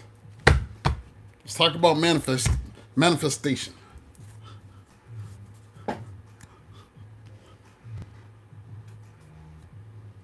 Prosper. Write yourself a check for a large amount of money. Pin it up so you can see it every day. Imagine with as much conviction as possible how great it will feel when you really do have this much money. Now, if you don't have checks, then just write it on a piece of paper, the amount of money that you'd like to manifest. Put it up so you can see it every day. And then see what happens if it manifests.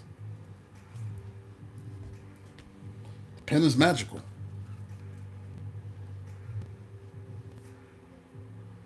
It's magical.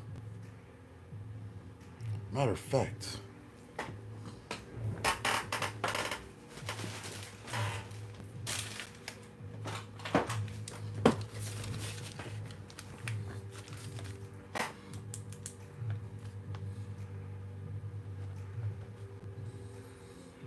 I'm writing mine down right now.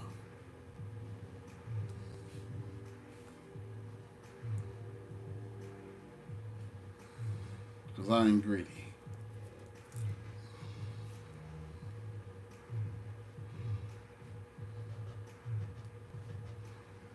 Part of me is I manifest.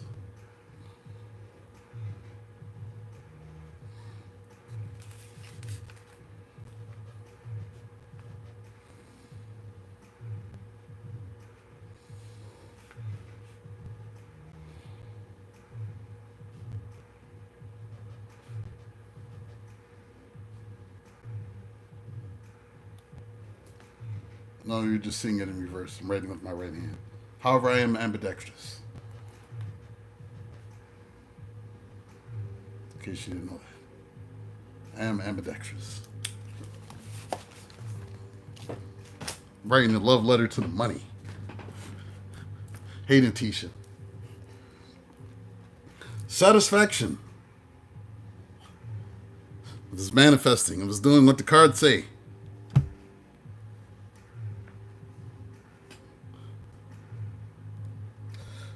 Trust that you're always given exactly what you need in each moment, every day and in every way.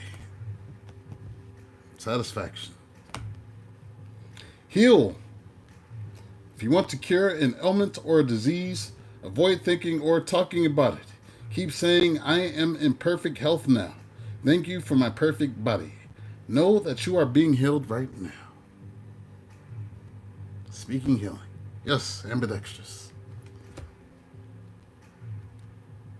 If you want to cure an ailment or a disease, avoid thinking or talking about it. Keep saying, I am in perfect health now. Thank you for my perfect body. Know that you're being healed right now. Now, that ain't gonna work if you got like actual stuff. Go to the doctor. I'm just saying. But this will help you put your body in a healthier frame of mind to heal itself when you speak to it this way. Like, I ain't gonna say, hey, ooh, you got the super gonorrheas, man. Just tell your body I ain't sick no more, and you won't have the super gonorrheas, and you burning every time you pee. No, go to the doctor. It's common sense, y'all. Common sense. They have to say these things. Hello, Natisha.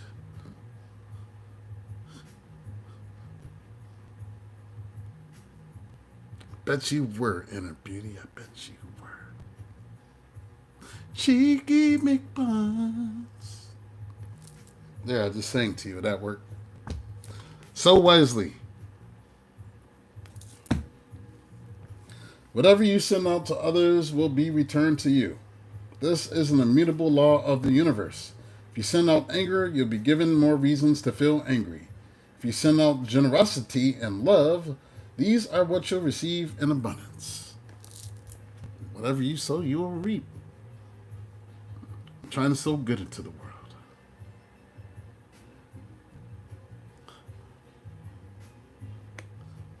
I just wanted to come back. That's why I do this channel. I'm sowing good into the world. Just wanted to come back.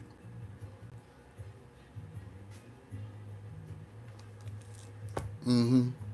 Cheeky McBuns. Angel Lickett, come to the front of the class.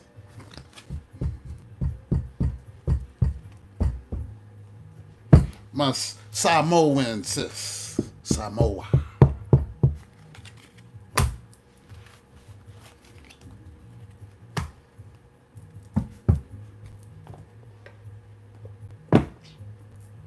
Samoans have a special place in my heart.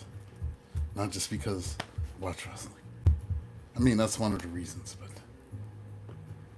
my friend Keith, who passed a few years ago, he was Samoan. He was a brother, though. They were just brothers from the island, that's all. Just brothers and sisters from the island. He's just like us.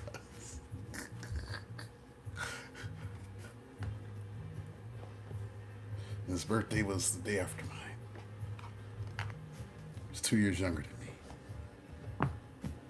Developed pneumonia from COVID and passed in his sleep. He was coughing a lot before. I was real worried about him. Samoan Keith. You know, we played GTA together. I met him on GTA. And, like, we played together and talked every day. So, that was a few years ago. But, you know, I miss my Taurus bro. Because, like, he would actually call and check on me. If he didn't hear from me for a couple of days, that was the dude, one person that would check on me. You miss that, you know, when you don't have it anymore.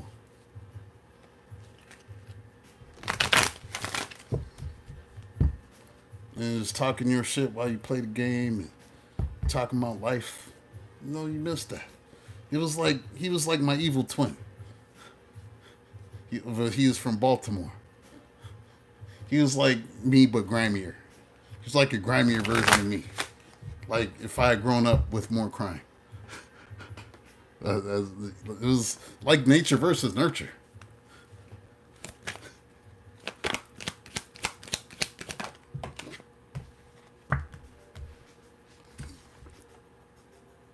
Angel Lickett, you got a pet?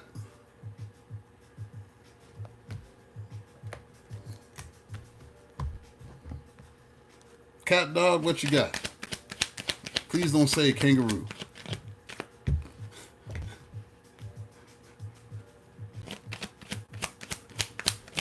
She keep a kangaroo in her front yard. She live in Australia. You know them kangaroos be swollen.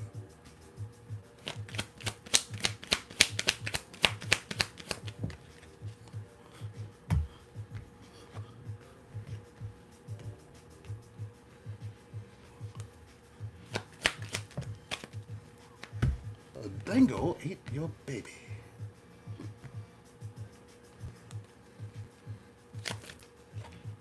What's this card doing in here? I got cards all hiding and stuff.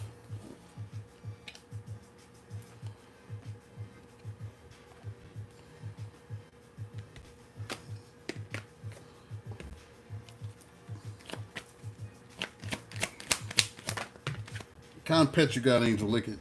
I think you're behind. About like a minute.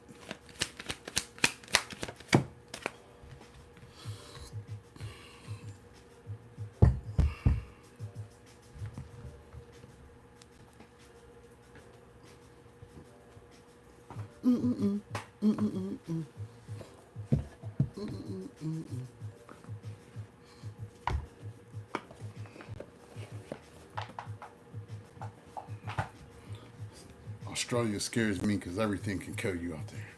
You got a dog, what's your dog doing?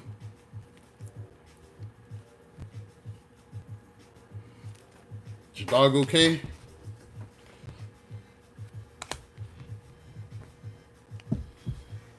So I got pets again. So I don't know if your dog needs some more love.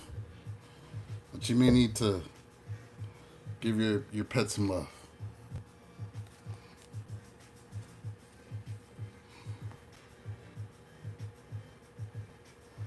Oh, y'all watch him because his dad's in locked up. Okay.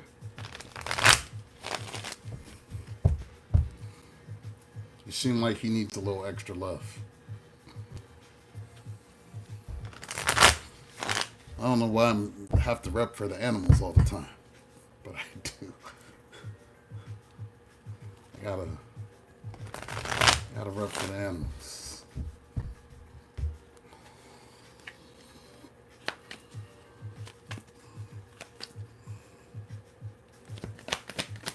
If he's acting funny, just make sure you get him checked out.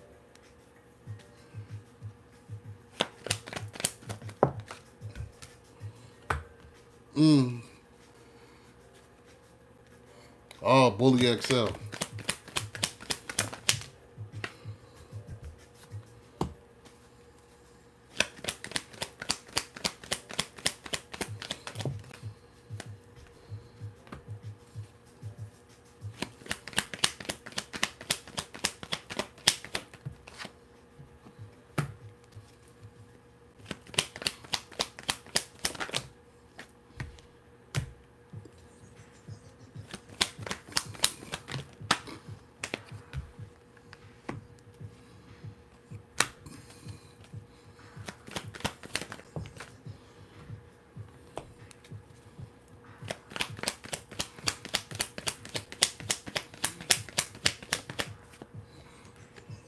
He only eats kangaroo.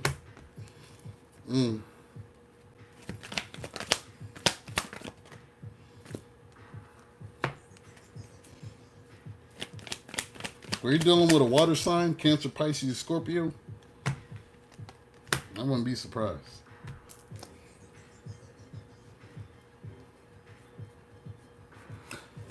So what I have here for you is, seems like you want to go on a vacation, but you feel stuck. You feel trapped. Eight of Swords. Maybe somebody is wanting to take you on a vacation.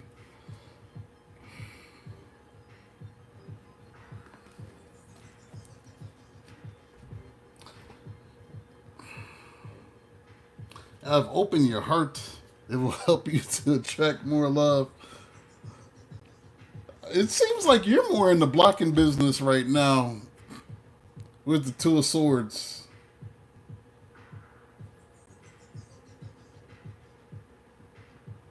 You're in the blocking business right now. Maybe you've been a little mean with this Queen of Swords. And upfront and frank and telling people how you feel in a not so very nice way. And that's okay.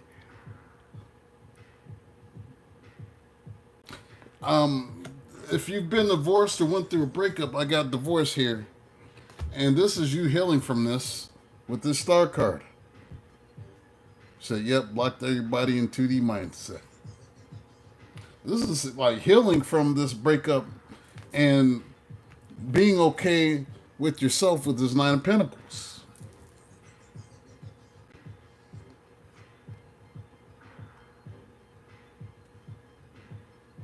Natisha, this is Angel Lickage reading.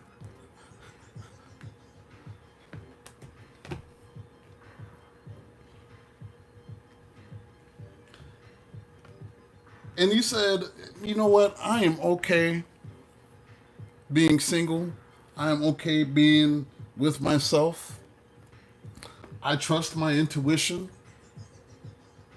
I know what the red flags look like. I trust my intuition. I know who I am. And I know that I'm going to be guided to the right soulmate with this Lover's card. And when I do, I'm going to get everything that I want. Nine of Pentacles, or nine of Cups. All right, Lady Blur, good night. I'm going to get everything I want. But I'm going to wait for that. And I'm going to trust my intuition. You said I'm on target. I ain't got no problem being alone. Looks like you may be moving. And this may be coming in swifter than you think with this Knight of Swords. This is fast movement. So you may be moving. I got the Empress here. That's you. The mother.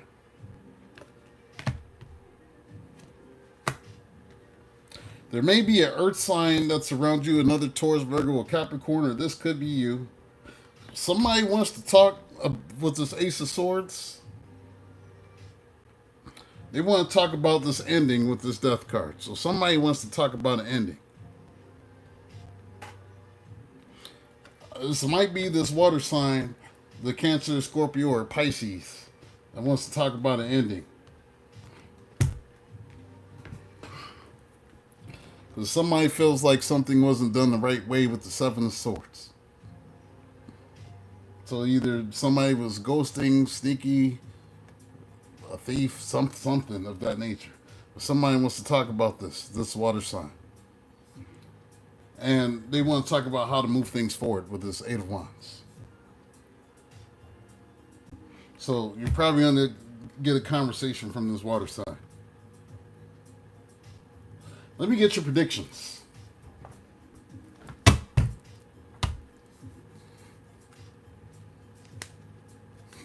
You said boo-hoo, nah. I feel you.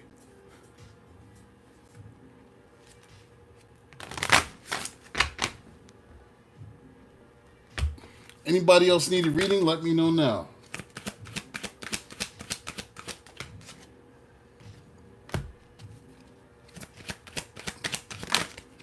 You said, I'm going to trust in my divine guidance. This is beautiful.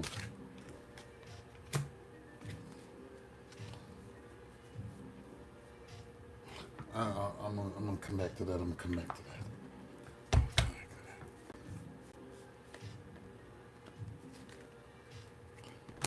That's right.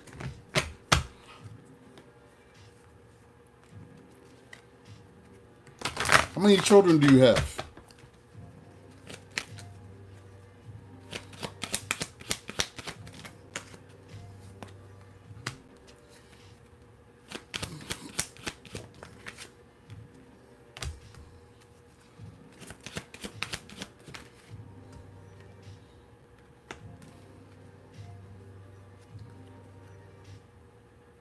Eight. Good God.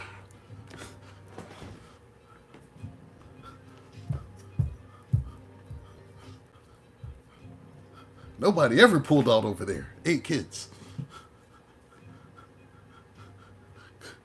Damn. So that show 8 is enough. Remember that TV show? We got children. I guess this is a factor, a huge factor. Your love life is being affected by children. And so it's going to require somebody that understands this. That you got kids. And they're going to have to accept this. And hopefully, I'll try to give you no more kids. It's time for you to retire and have a good time. So it was your fault. I mean, some women love being pregnant. There's nothing wrong with that.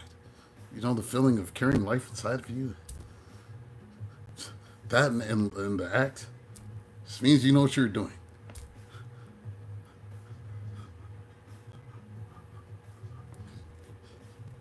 You know, kind of like some people get addicted to getting tattoos. Some people love having kids.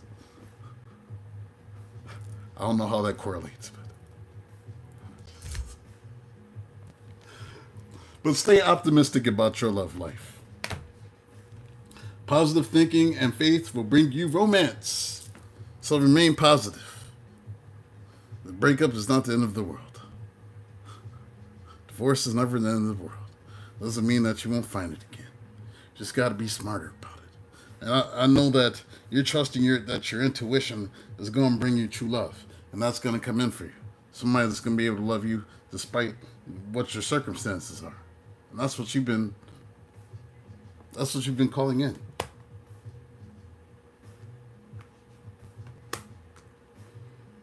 Seems like there's somebody you're going to meet very soon, and it's going to be more conversational at first. It's not going to feel all, oh, this is my person. It's going to be, they're going to earn it through conversation with you. We have getting to know each other. As you reveal your innermost selves to each other, your bond deepens.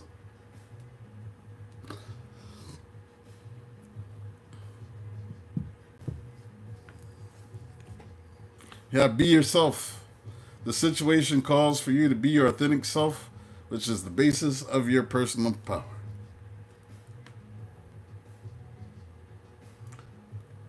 You better stay optimistic about your love life. There's a reason I'm telling you this. This means things are going to change in the next year or so for you. Because I got perfect timing right here. This is the right time for you to move forward. You said it, I'm sprinting forward. No one holding me back but me. It's perfect timing. You will be married again. Marriage. This is going to be your true love. This is going to be who you close your life with. Like the partner that you want to close out your life with, that's who this is.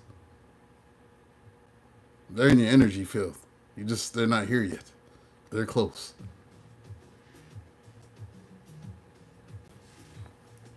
So you just need to ask for what you want. Let the universe and other people know what you need.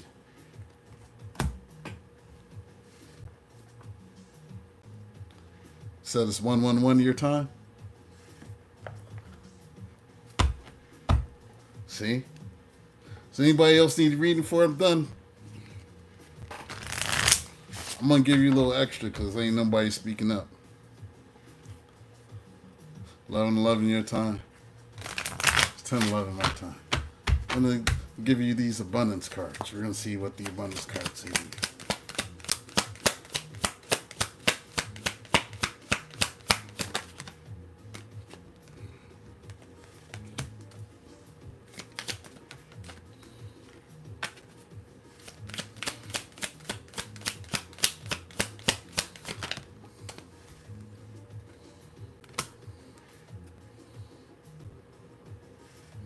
You were dreaming this when I just described it. Confirmation.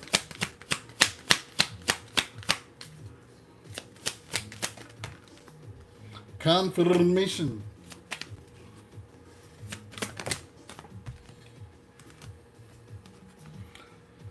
Ooh. At the bottom it says love. Keep love in your heart. A life without it is like a sunless garden when the flowers are dead. The consciousness of loving and being loved brings a warmth and richness to life that nothing else can bring. This quote is from Oscar Wilde, 1854 to 1900. Put a little love in your heart. Dun, dun, dun, dun, dun, dun. Dun, dun, dun, dun, dun. Put a little love in your heart. Think well.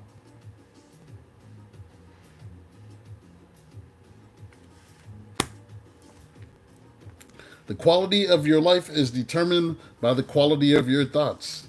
If you want to improve any area of your life, you must improve the way you think about it. Think abundance, not lack. Think joy, not sorrow. Think forgiveness, not resentment. Think well.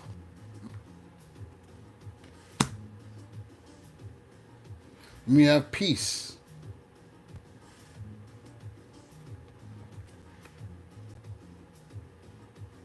Yeah, you've been a little mean right now, this Queen of Swords.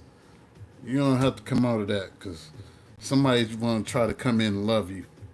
Don't scare that man. He just want to get to know you a little bit. And he's not going to care about how many kids you got.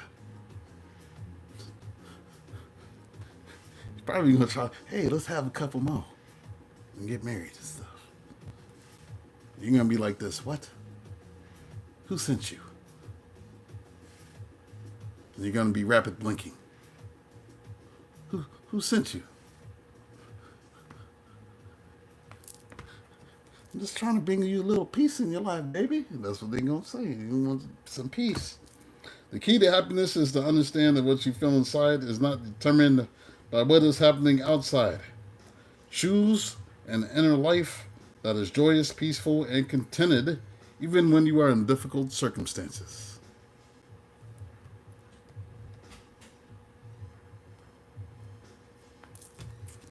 And indulge.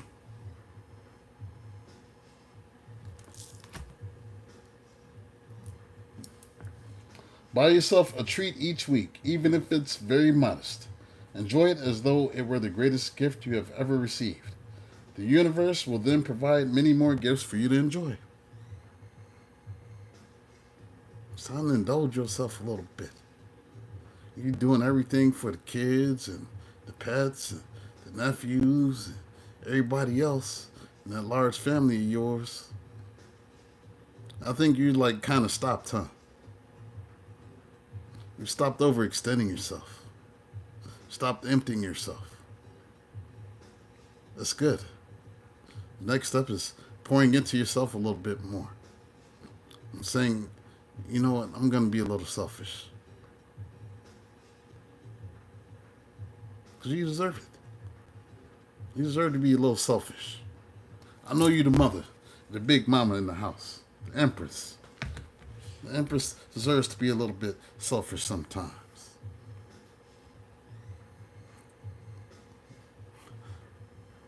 They can say what they want to say. I know the truth, and so do you. That's your reading. Hope it helped. Euphoria.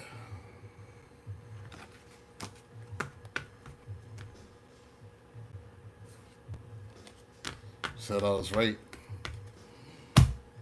La la la.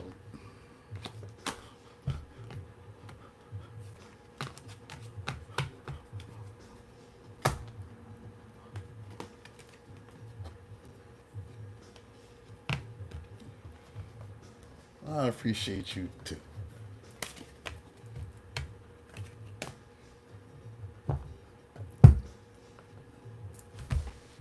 Start doing the haka.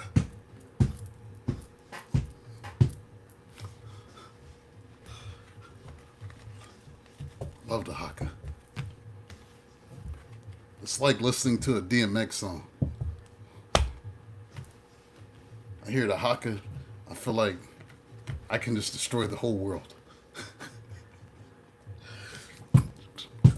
I don't even know what they're saying, but I understand.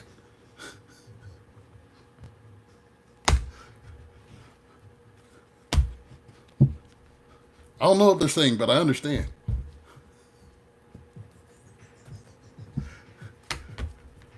That's how I be feeling. Makes me want to rip my shirt off and just...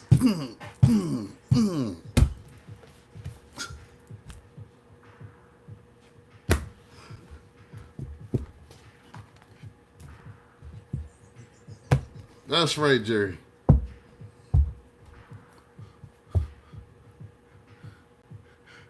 I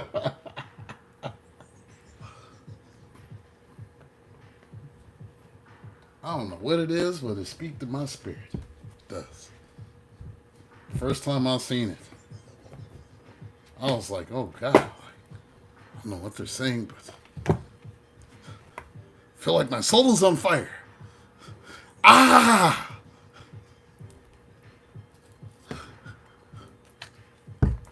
I get the same kind of experience when I was, I grew up with around a lot of Native Americans. And I was in a drum circle one time. Like the energy in that drum circle was. I'm a natural drummer. I grew up playing the drums, so it was nothing for me to be in a drum circle with the Native Americans. And that was an itself. It was an experience. It was like, I don't know. I just felt it. It was very powerful. Like, so I tell people, don't let anybody take you away from your culture. Tell you your culture is bad or any of that shit. Don't listen to them. There's so much power that's in it. Colonizers love taking you away from where you come from and make you forget, so that you don't have your ancestral power that you was meant to have. Oh, they love doing it, so that you don't have the power that you was supposed to have. And I'm just thankful that even though my friend is a Christian pastor, he still retains that cultural aspect of himself. He didn't let him take it all from him.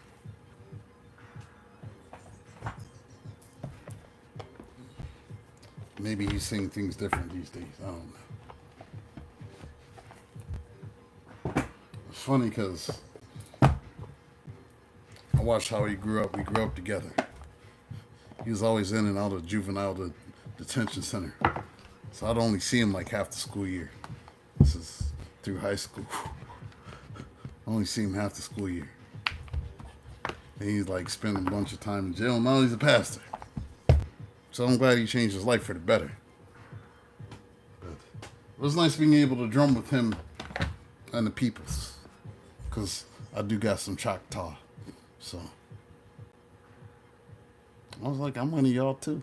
I might be African, but I'm one of y'all too. I'm one of y'all too. I'm a little bit Irish too. Why not celebrate everything I am?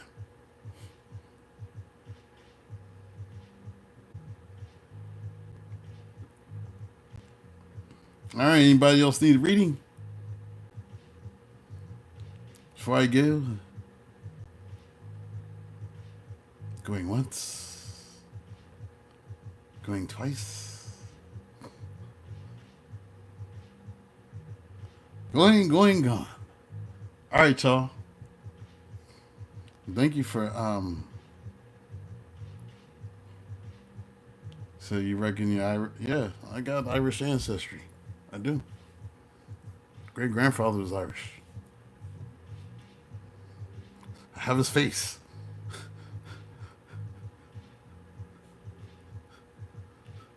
It's crazy when I seen it. My cousin went on Ancestry and found the pic. I was like, oh God. Look just like this dude.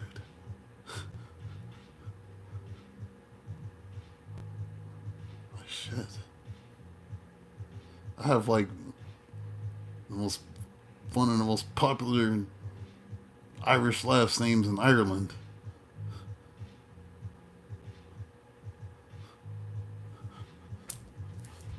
I'm probably related to a lot of them there. I just don't even know. Distant.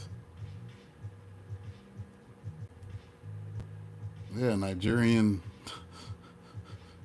Choctaw. It's either Choctaw or Cherokee. I think it's Choctaw. And Irish. was told her maybe some Chinese, but I don't know where that would come from. I know my great aunt, I met her in person. She was just like a dark Native American.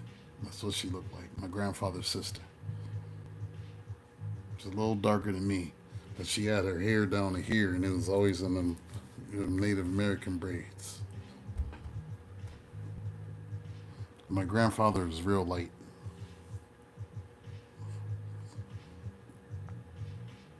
Like, he could have passed light, except for his facial features, you know. So I had all the ladies back then. You know, he's a light skinned brother. He had all the ladies. He was a ladies' man.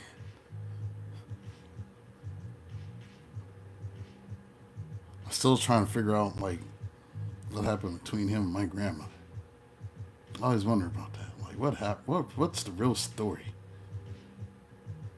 Because nobody ever talks about that.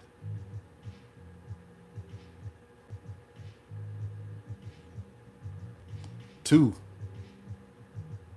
Just two. Two daughters.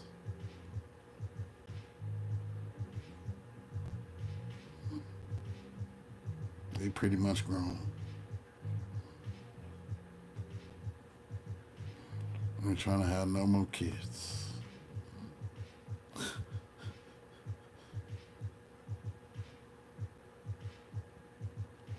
No thanks.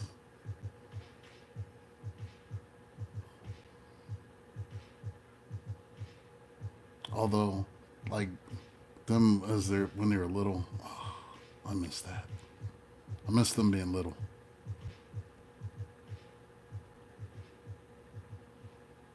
I did, but no thanks. I'm good. I need no more kids. I'm an old man. Be an old ass daddy.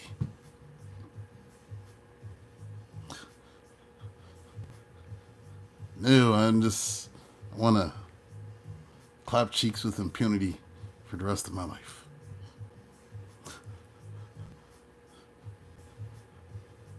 No more children. I want to skeet and run. That's it. Skeet and run.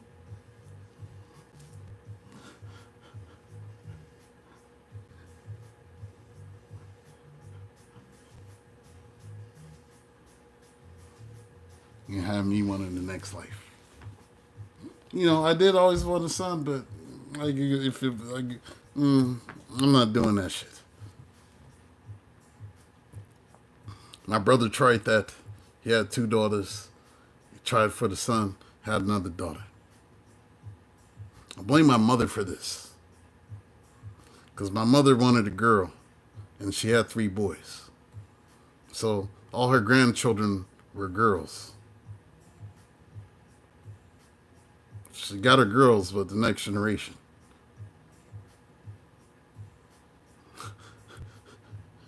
Yes. Skeet and run.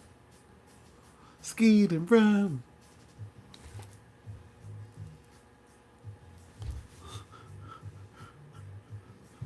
All right, skeet and stay then. How about that? I'll just skeet and stay. I just ain't trying to have no more kids.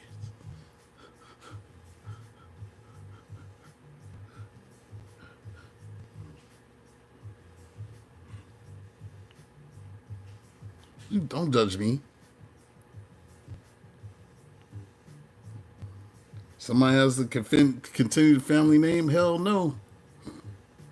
It can die with me. I don't give a shit. Family name. I don't give a shit. It can die with me.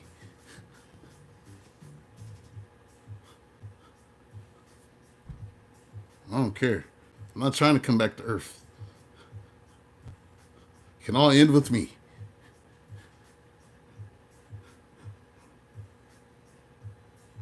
So you wanted one or two more after the Scorpio woman effed up, you're done with it? You leave it up to your son. Yep. I don't, that's ego. Ego would want me to pass the name down through his son. Hell no. The way everything is now on this planet, This place is fucked up, man. I bring another kid here. Like the fact that I brought my other two here in hopes that life would be better. And then I look at how it is now. I was like, damn, sorry, y'all. Didn't know shit was going to be like this in 2025. Sorry.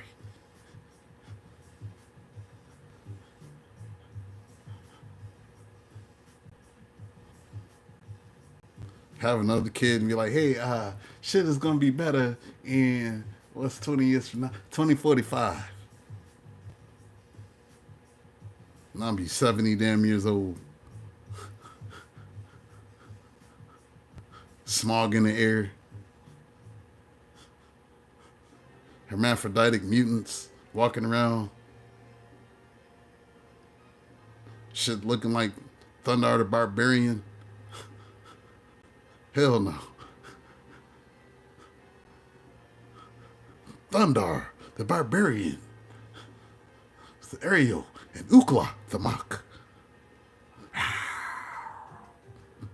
Hell no. You here with the mutants? That's why I don't understand these survival people. Man, we gotta stock up on all this water and all this stuff. Man, fuck that. If the bombs, if somebody decide to nuke us, I'm just going outside. Fuck a bunker. I don't want to be left. Think I want to be here after that? The aftermath, trying to find food. Mutated hermaphrodites walking around. No thanks.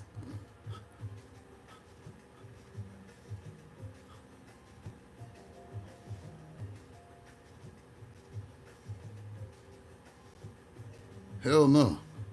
You go sit outside, bring my lawn chair out, and just wait for that shit. Well, it's our asses, y'all, collectively. Oh, hi, Rand.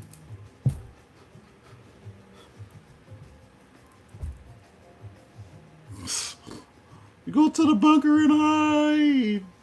No, I'm not restarting civilization. Fuck that.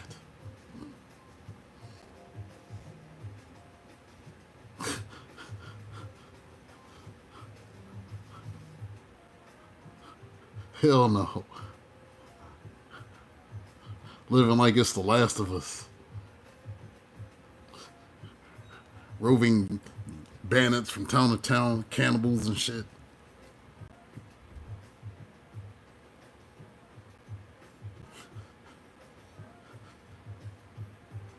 And some peoples would be cannibals too. Some of your neighbors probably turned into cannibals. You know who they are. They probably already look at you like a piece of chicken. You don't even know that shit. You're like, man, why are they looking at it?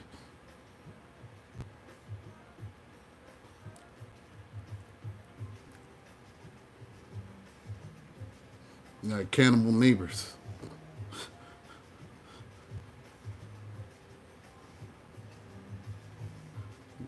Men with 3 nipples walking around.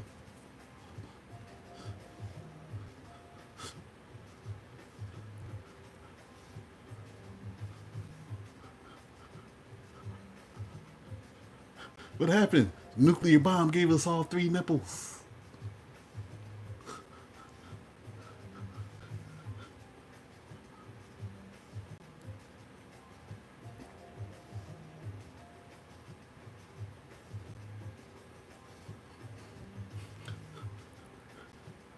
Hell no.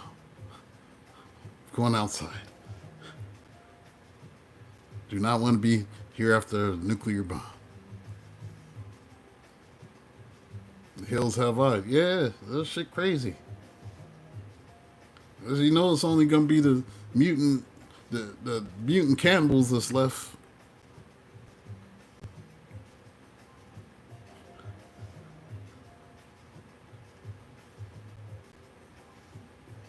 So a friend told you a long time ago that people will look at you like a piece of chicken. They probably already do.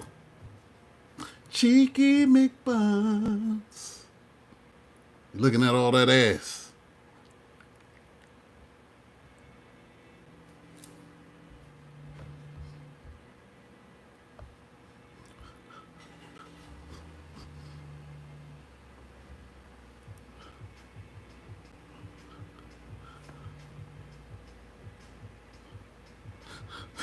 You work out.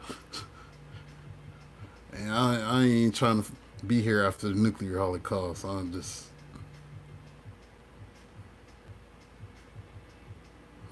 trying to evaporate. That shit hit. They say when you're cremated, you're less likely to reincarnate when you're cremated. So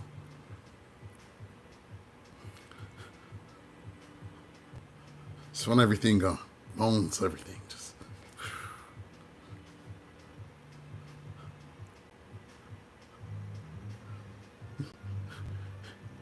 everybody be screaming and panicking. I'm gonna be chilling. Yeah, go to the store and buy all that shit if you want. And I'm believing that end time stuff. There's a reason why.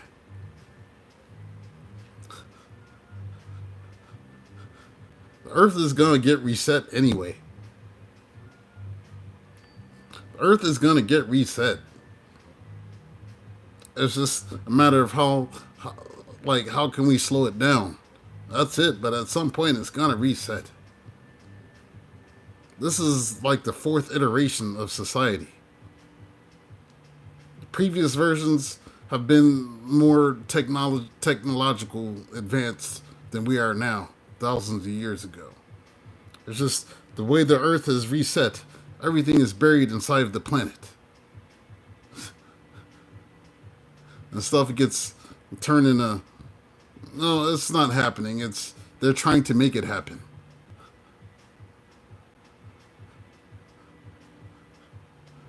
They benefit if they can try to make it happen.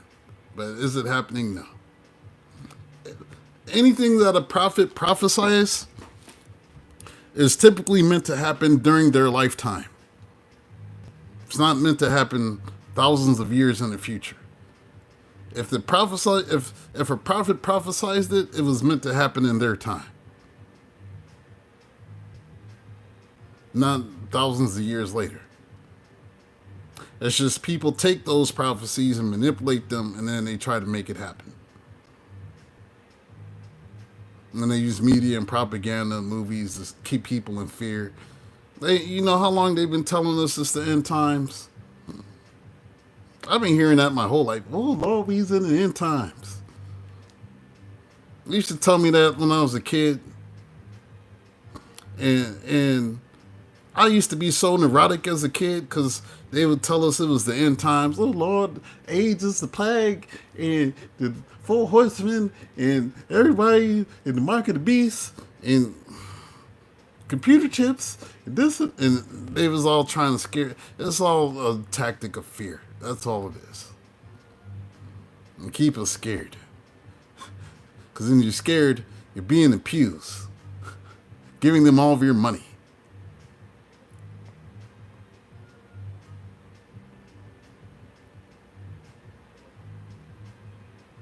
It's fear-based control. Now, imagine you're being taught all of this as a child. And I've talked about this before. And, you know, you see the Cold War. I grew up during the Cold War when, you know, Russia and the United States was always talking about World War III and all this and that. This has been, like, they've been doing this since I was a kid. So none of this is new. But imagine being 8, 9 years old, and there's no cell phones, and you got analog UHF TV. You got to turn channels with your hands. Now, imagine being taught all this theology and hearing the end time stuff at church all the time, and your parents are late picking you up from school. And you don't know what's going on. And it's been an hour. And you're sitting there thinking that the rapture has come and you've been left behind because you did something naughty at school that day and God doesn't like you, and you're panicking and you're crying and you're neurotic. Kids should never be taught this shit. Because that's what happened to me. I was panicking, I was crying, I was neurotic, I was worried. There are grown-ups still walking around with the frequency of that because they're scared. They've been taught to be scared of this. Yeah, they showed the Rapture movie. Remember that? That was called Left Behind. It's called Left Behind. It was because they want you to be scared. Oh Lord, they done took everybody with us. Oh, they look, their clothes is gone. Everybody disappeared. It's actually false theology. It was, you cried when you saw it? Yeah. But guess what? The rapture theology was created by this dude. Hold on, I can't remember the name. Give me a second.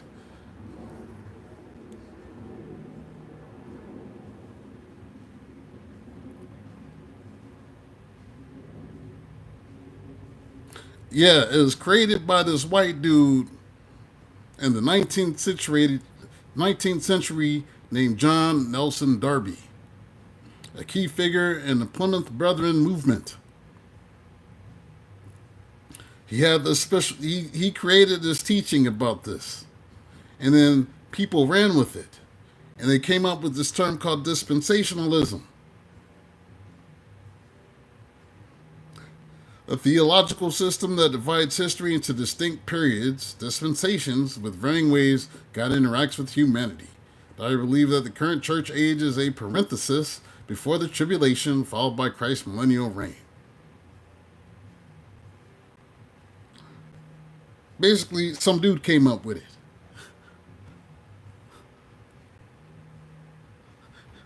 This dude right here. This is who your rapture theology comes from.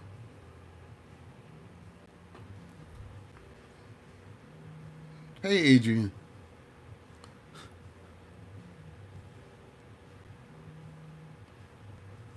Yeah, it was from this dude right here.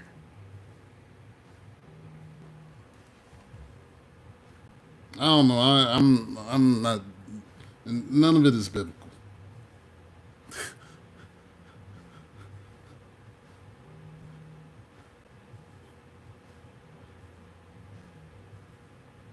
You should ask yourself where these things come from. Who taught it and why?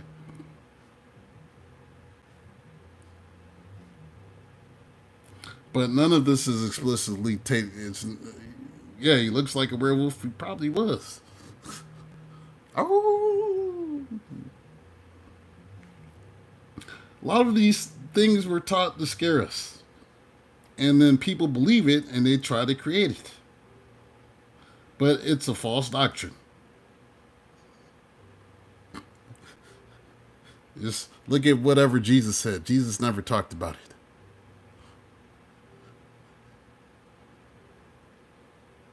A lot of this stuff was attributed to Paul. And you gotta take everything Paul said with a grain of salt. Because the same people he was killing, all of a sudden now he's leading them. He's leading the people he was killing. It's a little fishy to me. He was also very misogynistic and said women should be silent in the church and that people shouldn't marry. I honestly feel like he was a closet homosexual fighting demons within himself. That's why he was hating everybody, then changed up because he wanted to still be important. You gotta look at it like these were just men. He writes like very much like a narcissist. If you read from a current lens and the way stuff is phrased, he writes very much like, "But I was the least of these, that I would be the most," and all this lofty shit. Peter couldn't stand his ass. He never once met Jesus. Yes, Saul, aka Paul. I'd take anything he says with a grain of salt. Although he was like their first pope or whatever. But I take any of it with a grain of salt. Because they were all men. Stop deifying these men. They're no more closer to the Most High than you are. They're not. They're no more of a prophet than you are. They've just been canonized and deified in a book by 218 men in Turkey in 325 AD in a council called the Council of Nicaea. That was designed by Emperor Constantine to codify everything into certain books.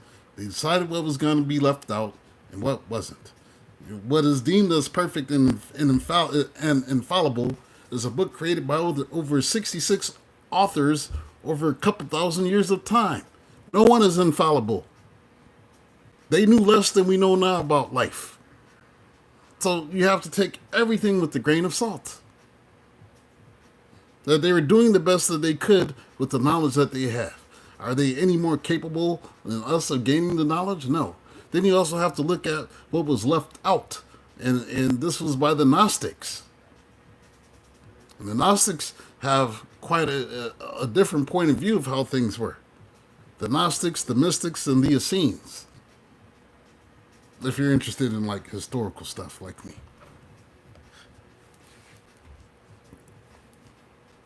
The Essenes were I'm getting too deep. They were the mystics. See,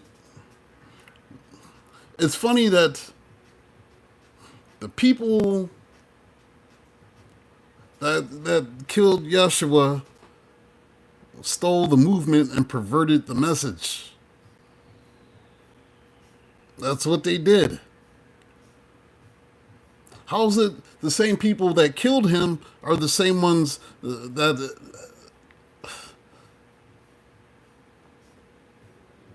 Don't you ever think about this stuff? The same people that killed him. The Romans. It should make you think about what they're hiding.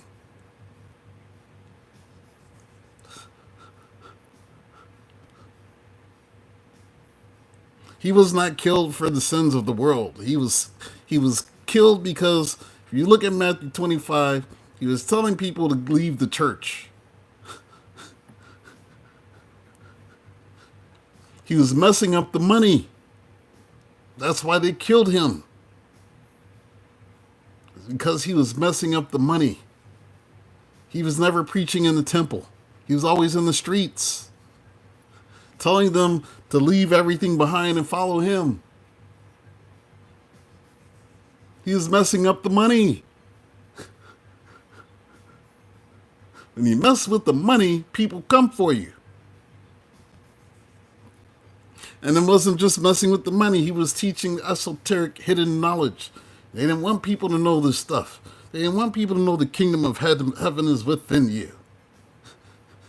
They didn't want people to know how to use the chakra healings. They didn't want people to know certain things that he was doing. It was from the years that he traveled and studied. And he learned these things from the mystical schools. He was a mystic.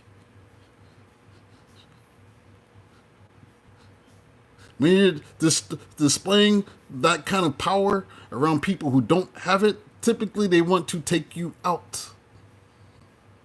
This is why a lot of them were killing people as witches for hundreds of years. When you display that you can do things that other people can't do, all of a sudden,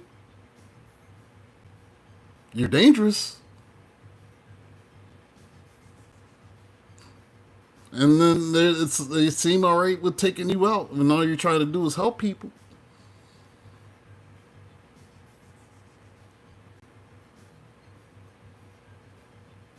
It's important to do the research and don't just listen to what I say. Look it up. You'll find that everything that I'm saying is true, though. These are all men that come up with this stuff. Then you have to wonder why they left out the divine feminine. Where's the divine feminine in all of this? They always teach the Father, the Son, and the Holy Ghost. Where's the woman at? Where's the woman at? When women give birth. When women are the ones that bring birth, that birth life. It would make more of a sense that a woman is God, wouldn't it?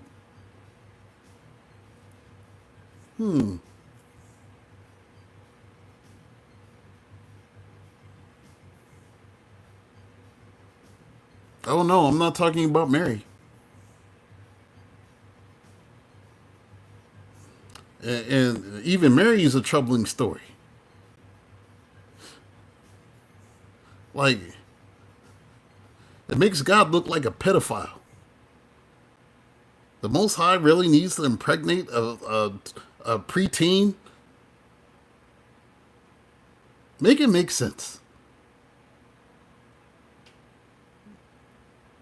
They like to romanticize it, though, because they make the statues of her look all grown and stuff. But if you're talking about a little ass kid, what does your 11 or 12-year-old look like?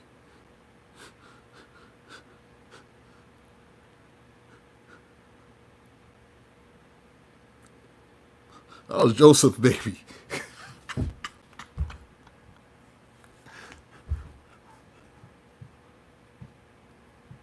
Yeah.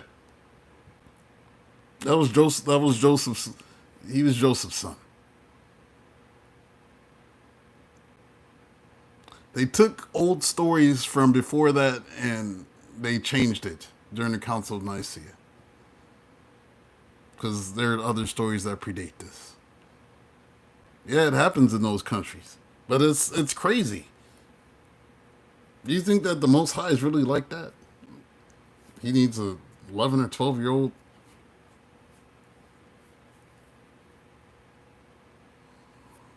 I mean, don't you think that's kind of fishy? I just ask questions. That's what I'm saying. I just, like, think for yourself. Like, if the Most High is all powerful. Now, when I'm talking about the divine feminine, I'm referring to the Gnostics. And what was left out was a goddess named Sophia, which means wisdom in Greek. They refer to Sophia as the creator.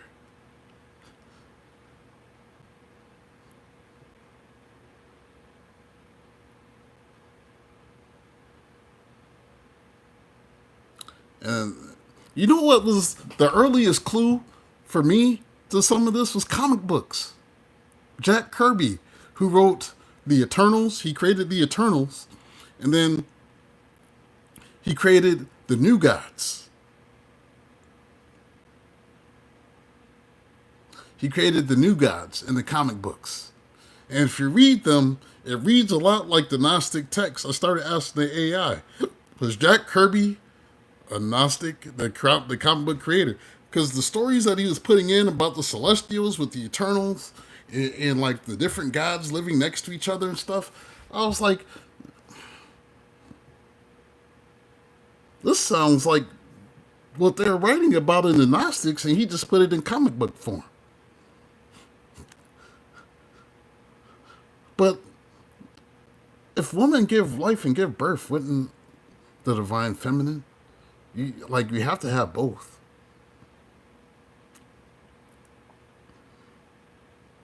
Here's a little hidden knowledge for you to you can look up for yourself. So in the Gnostic text, they define Sophia as the creator. She was an extension of what is known as the Most High. This is called Abraxas. And Abraxas is neither good nor evil, it just is. And Sophia was an aspect of Abraxas, which allowed the creation of the universe. This is what the Gnostics believe. And in the Gnostic text, the god that is known as the jealous god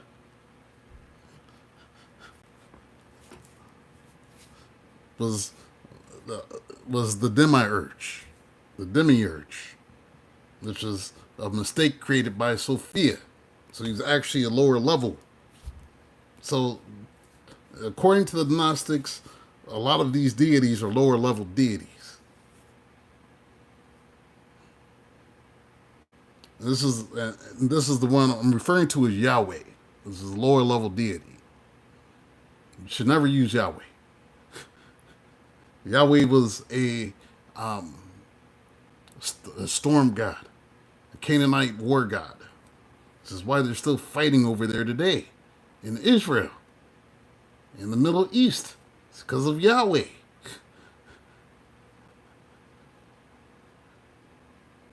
You can look it up.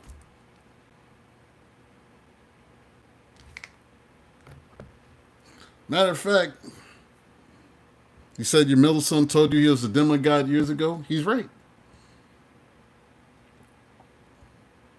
I'm going to do this real quick here.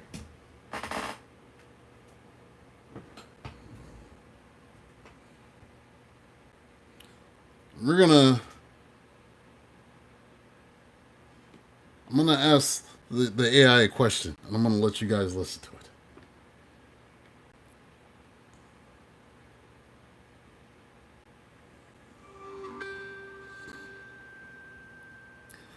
How many other deities were in the same pantheon with Yahweh?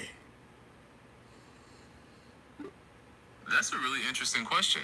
Yahweh was worshipped alongside other deities in ancient Israel and Judah, especially El, Asherah, and Baal.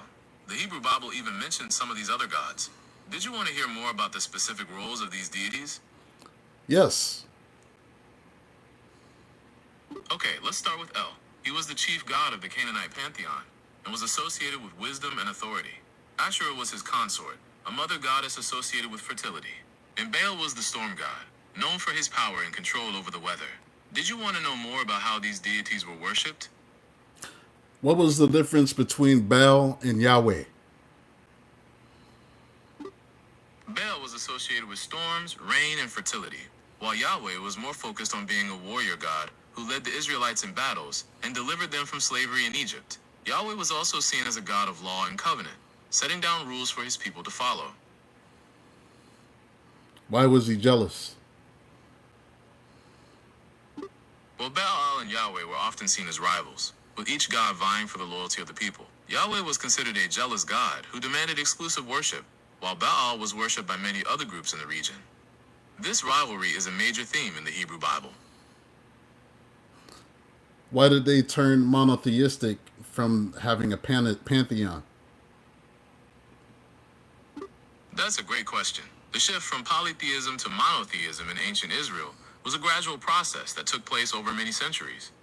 It involved political, social, and religious factors. The rise of powerful kings who wanted to consolidate their power, the influence of prophets who emphasized the uniqueness of Yahweh, and the experience of exile, which led to a renewed focus on Yahweh as the sole source of hope, all played a role.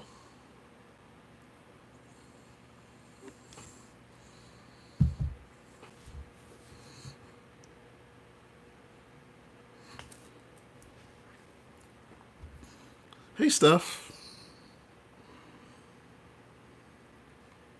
So I'm gonna ask it again. I'm gonna ask a different one. We go to Meta AI.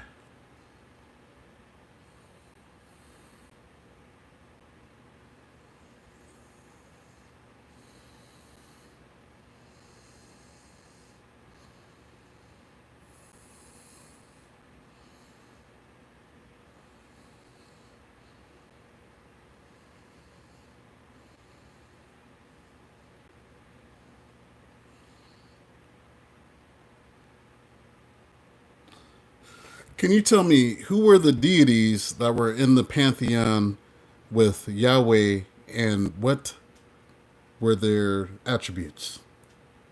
Good question. In the ancient Israelite pantheon, Yahweh was indeed considered one of the chief deities. Alongside Yahweh, other prominent deities included Cashapp, Baal, and Anat. Asherah was often depicted as Yahweh's consort and was associated with wisdom, fertility, and the sea. Baal, on the other hand, was a storm god linked to fertility and agriculture. Anat was a goddess of war and love, often connected to Baal. These deities were believed to have distinct roles and attributes reflecting various aspects of nature and human experience.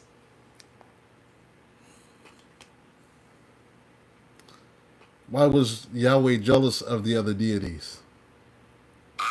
Amazing question. That's an interesting question. In the biblical context, Yahweh's jealousy is often described as a response to the Israelites' worship of other deities, rather than a personal insecurity about the other gods themselves. This jealousy is rooted in the covenantal relationship between Yahweh and the Israelites, where Yahweh demands exclusive worship. The biblical narrative portrays Yahweh's jealousy as a passionate response to the Israelites' infidelity, rather than a comparison to other deities' powers or attributes. Who did the Gnostics believe was the demiurge? Let's see. The Gnostics had varying beliefs about the demiurge, but in many Gnostic traditions, the demiurge was identified as Yaldabaoth, also known as Yaldabaoth. This figure was often seen as a false or flawed deity that created the material world, which was viewed as inherently flawed or even evil.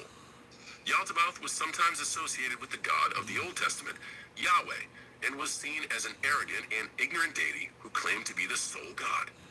In contrast, the true God or divine realm was considered to be a realm of light and goodness, separate from the material world created by Yaldabaoth. Who was Sophia? In Gnostic traditions, Sophia is a complex and multifaceted figure, often depicted as a divine being or eon who plays a crucial role in the creation myth. She's typically associated with wisdom, and her name indeed means wisdom in Greek. According to Gnostic texts, Sophia is often described as an emanation of the divine realm, who somehow becomes involved in the material world, sometimes through a mistake or a desire to create on her own. This can lead to the creation of flawed beings or worlds. Sophia's story varies across different Gnostic texts, but she's often portrayed as a key figure in the drama of creation and redemption. All right, that's enough for the rabbit hole for y'all this evening. I just had to show y'all. Because, you know, I'm a Taurus. I got to have receipts. Is everything making sense now? Sometimes we got to look a little deeper. Yeah, I just gave y'all just a little tip too. Because we can't have y'all going crazy. Oh God, everything I've been taught is a lie. Ah!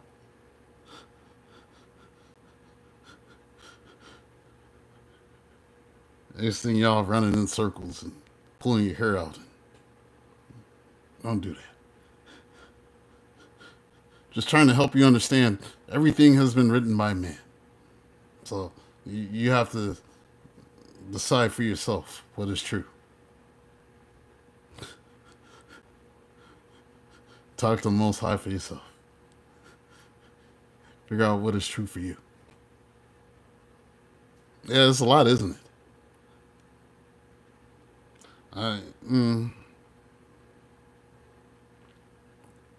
You did go through that? Yeah, I did too. There's even more information. I'm gonna just do one last one. Then I'm gonna go. Unless somebody wants a reading. I'll do one last one.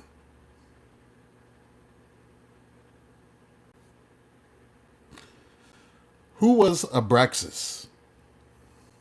It seems like you started to ask a question about someone named. Can you give me more context or clarify who you're thinking of? The Noxus, the Gnostics. Can you explain Abraxas to me? It seems like you're starting a question, but I didn't quite catch the full context. It doesn't want to Can answer. you finish your question or provide more details so I can better understand and help you out? Let me ask this one.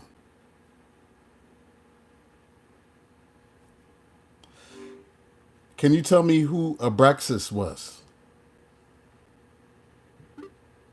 I think you might be asking about Abraxas. He was a Gnostic deity, and there's some debate about his role. Some sources describe him as the supreme being, while others depict him as an eon or spiritual force. He's often associated with the number 365, which is seen as representing the days of the year, or the number of heavens. What else can you tell me?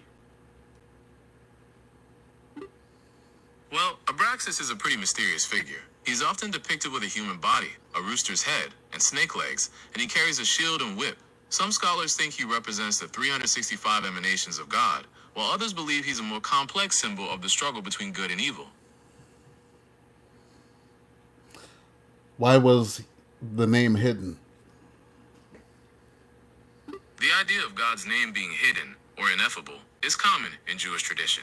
The most common name, YHWH, is considered too sacred to pronounce aloud, and substitutes like Adonai or Hashem are used instead. This practice developed over time as a way to show reverence for God.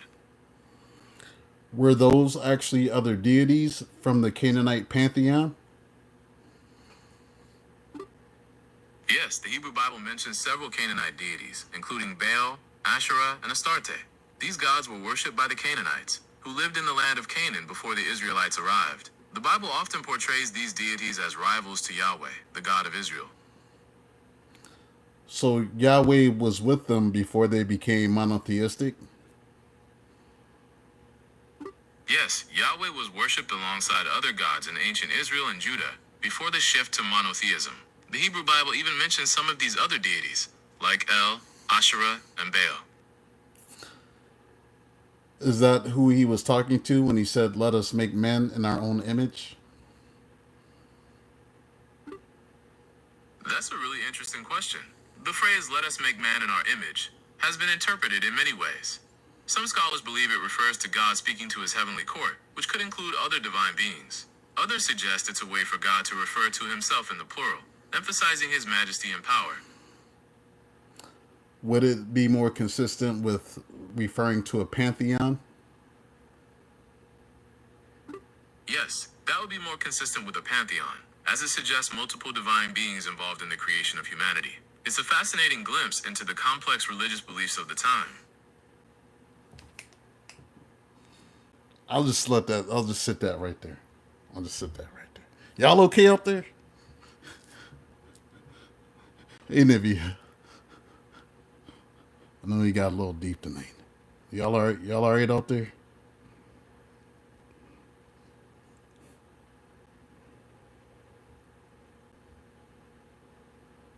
You enjoying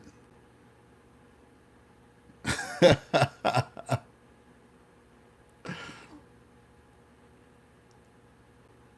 These are things that they don't want us to know.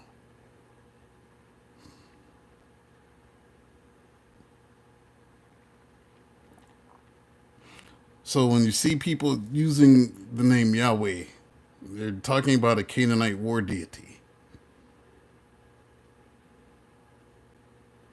And that's why they've been killing for thousands of years.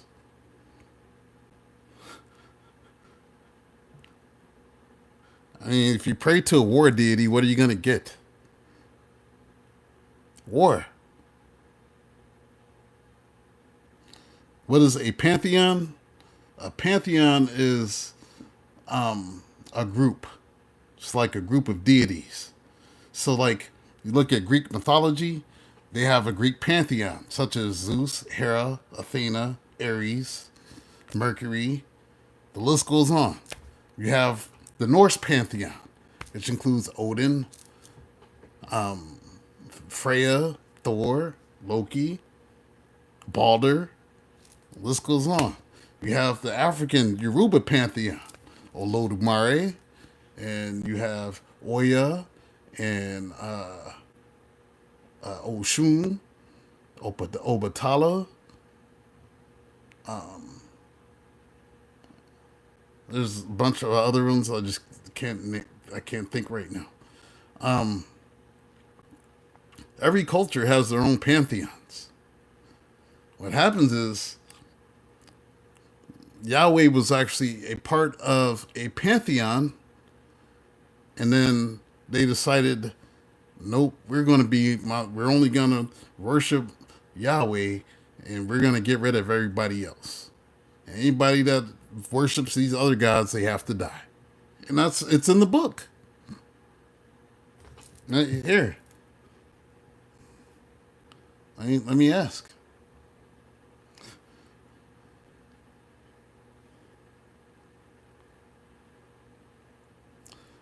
In the Bible, did the Israelites kill off everybody who didn't worship Yahweh? You're referring to certain passages in the Hebrew Bible that describe the Israelites conquering Canaan and imposing strict rules on the local populations, sometimes resulting in violence against those who didn't follow Yahweh. These accounts are often subject to interpretation and have been debated by scholars and theologians for centuries. Some see these stories as historical records reflecting the cultural and religious practices of ancient times. Others view them through the lens of theological themes or literary motifs. The context and historical background of these narratives can provide deeper understanding. Would you like to explore specific passages or themes within these biblical accounts? When were they told to eliminate every man, woman, child, and animal? You're likely thinking of the accounts of Harem or Holy War in the Hebrew Bible, specifically in the book of Deuteronomy and Joshua. In these texts, the Israelites are commanded to destroy the inhabitants of Canaan, sparing no one and nothing. One notable example is Deuteronomy 20, which outlines rules for warfare, including the treatment of cities outside of Canaan that are offered terms of peace, and those within Canaan that are to be utterly destroyed. Similarly, in Joshua 6 to 11, there are accounts of the Israelites conquering various cities in Canaan and putting their inhabitants to death. These narratives are complex and have been interpreted in various ways throughout history. Scholars continue to discuss their historical context, theological significance, and implications for understanding ancient Israelite society and religion.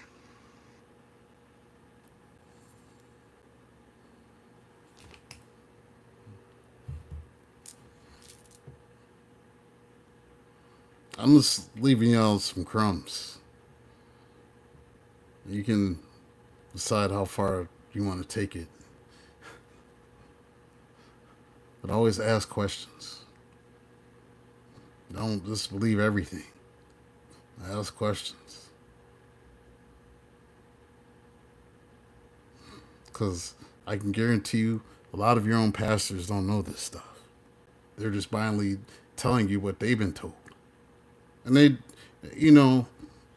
I don't blame them because, they have good intentions. But just because they have a collar and they've been to seminary school doesn't mean that they're telling the whole truth. And there's a lot that's been hidden. There's a lot that's been missing. That gives you a lot of context. A lot of them just want you to believe in one book and collect your money. Just keeping it real, keeping it funky. Hey, Iris.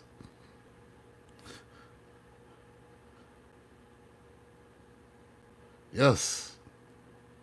A lot hidden. But the purpose of hidden, well, let's ask.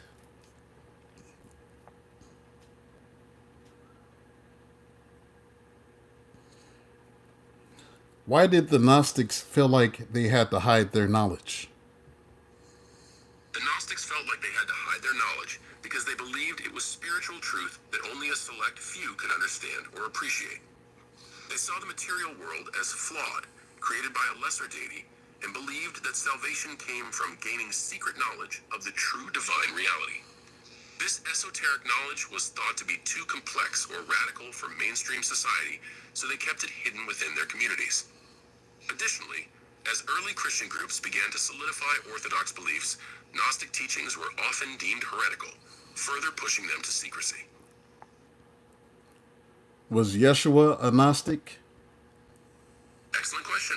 The question of Yeshua's, or Jesus, beliefs is complex due to the nature of historical records and interpretations. Some interpretations suggest that Jesus' teachings and actions could be seen as challenging traditional religious norms, but whether this aligns with modern notions of agnosticism is debatable.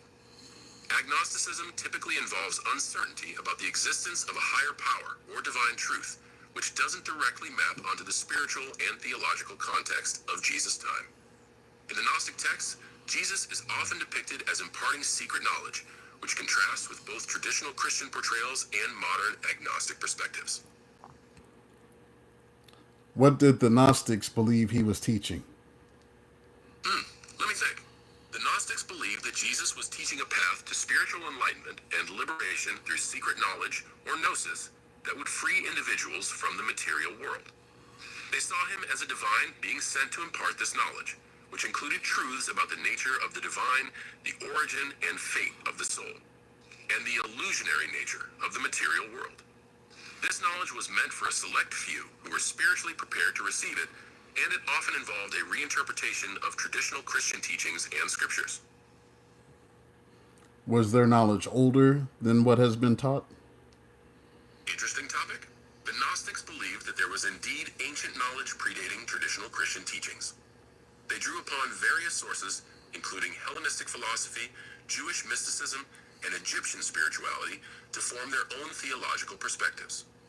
Some Gnostic texts reference primordial wisdom from figures like Seth or other ancient beings, suggesting that they saw their teachings as rooted in a deeper, timeless truth rather than solely in the Christian narrative. This older knowledge was often seen as having been obscured or distorted over time, and the Gnostics positioned themselves as the guardians of this hidden wisdom. Were the Gnostics killed for this? Yes, the Gnostics faced persecution and violence, particularly at the hands of the early Christian church, which viewed their teachings as heretical. Many Gnostic texts were destroyed, and their followers were marginalized, forced to practice in secret. Some historical accounts suggest that Gnostics were targeted by Roman authorities as well, especially when their beliefs were seen as threatening to social or religious order. The intensity of the persecution varied over time and across regions, but it's clear that the Gnostics were often at odds with the dominant religious powers of their time. Who created the Dead Sea Scrolls, and what were they talking about? Let's see. The Dead Sea Scrolls are a collection of ancient texts discovered near Qumran, near the Dead Sea, and are believed to have been created by a Jewish sect.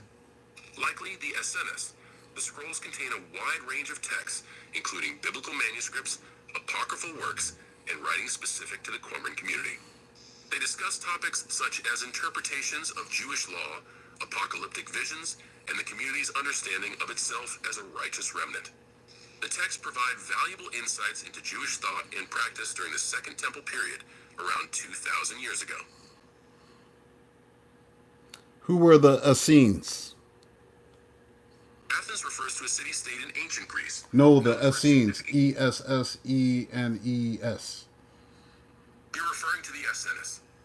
The Essenes were a mystical Jewish sect that lived in the 1st century CE near the Dead Sea. They were known for their ascetic lifestyle, spiritual practices, and apocalyptic beliefs. The Essenes are often associated with the Qumran community where the Dead Sea Scrolls were discovered. They emphasized spiritual purity, communal living, and ritual practices, and some scholars believe they may have influenced early Christian thought. However, the exact nature and beliefs of the Essenes are still a subject of scholarly debate and interpretation. Did Yeshua study with them? There's ongoing debate and speculation about whether Jesus studied with the Essenes. Some scholars suggest possible connections between Jesus' teachings and Essene practices, given the similarities in their emphasis on spiritual purity, community, and apocalyptic expectations. The Dead Sea Scrolls, associated with the Essenes, do show a shared Jewish context, but direct evidence of Jesus studying with them is limited.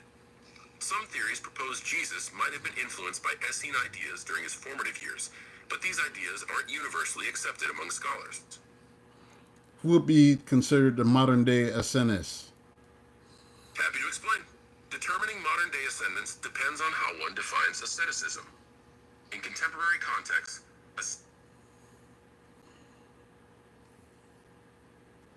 See? Rabbit hole is deep.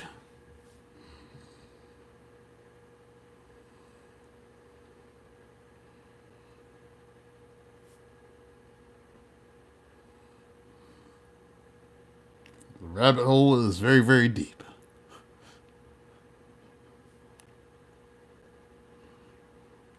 Everybody ain't supposed to know this stuff, but now we have access to information. See, if I had access to this information other than my intuition, because my intuition always told me that something was different, that I wasn't getting the whole full story.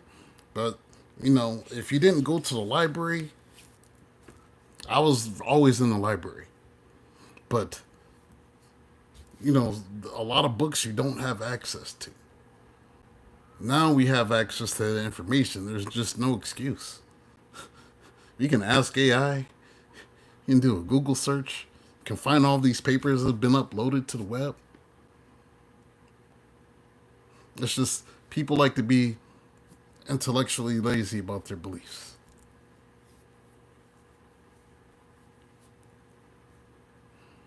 You just have to decide what it is for you. It's not for anybody else to tell you what to believe. Just understand that it's been controlled for a reason.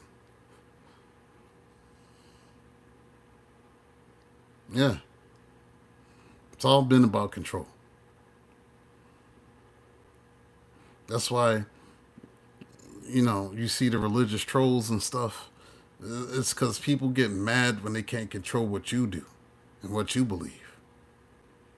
And for some reason, it bothers them. They feel like they have to. Even just regular people. They get upset if you don't believe what they do. And then want to call you demonic and all sorts of stuff, and they're the real devils.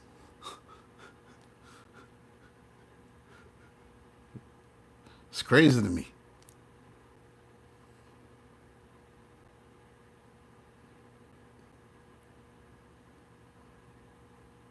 It's definitely control.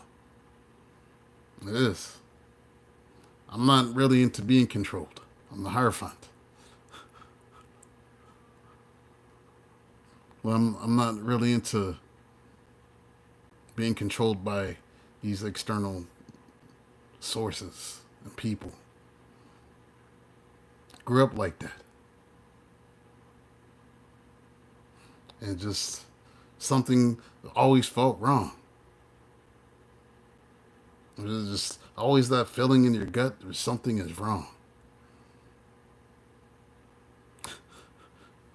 Something is wrong. I'm not getting the whole story. None of this feels right. You look at the stories of how they was committing a whole genocide in that book, and they romanticized it and made it look like God wanted them to do it because the land was supposed to be theirs and this and that. I'm like, man, this feels off.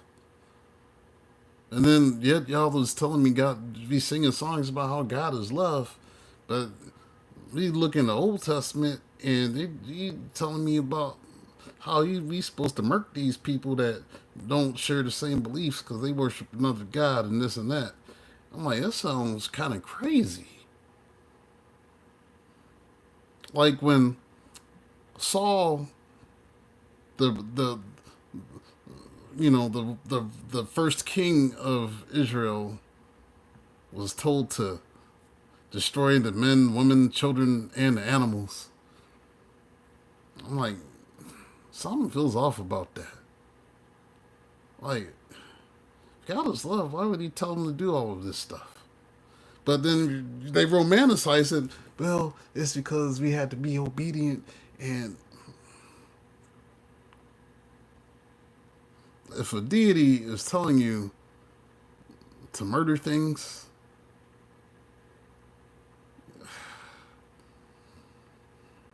I gotta ask questions. Something is wrong. But then you're telling me the next breath it's love. Either we're talking two different deities, and this is what I think. Because the whole Old Testament is Yahweh. The New Testament is something else. Because Yeshua was talking a whole another language about love that wasn't talked about in the Old Testament. I think he was trying to shift the paradigm from all the killing and stuff.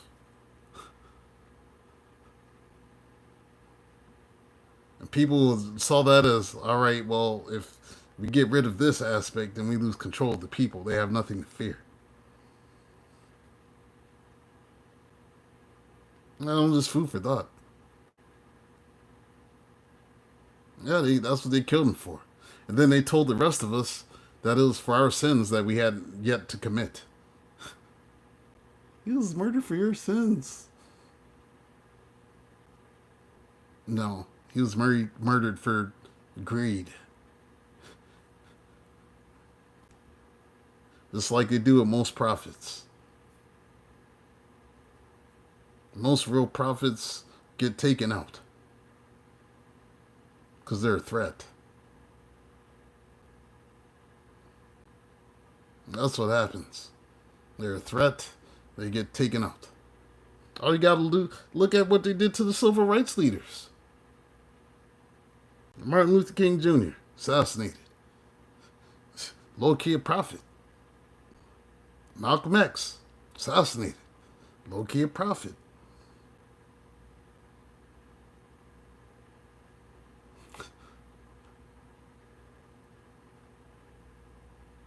But these days, there's so many of us that we don't have to fear anymore. You don't have to fear. I'm not afraid. Like, if they took me out, it'd just be a blessing. Mission accomplished. I go to the next plane. I'm not scared of that. I am not scared. Used to be, but I'm not anymore. Because there's too many of us. If they shut me down, somebody else is just going to have the same message.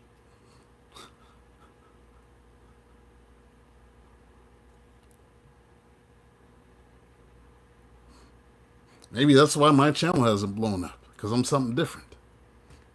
It is what it is. Yeah, everybody going to leave this place anyway. We all got an expiration date.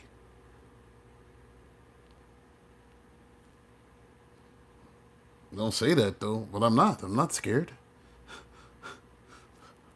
I'm not.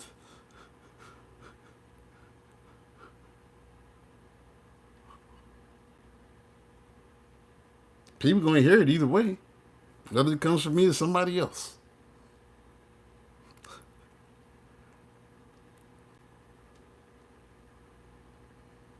Fear is this low vibrational frequency.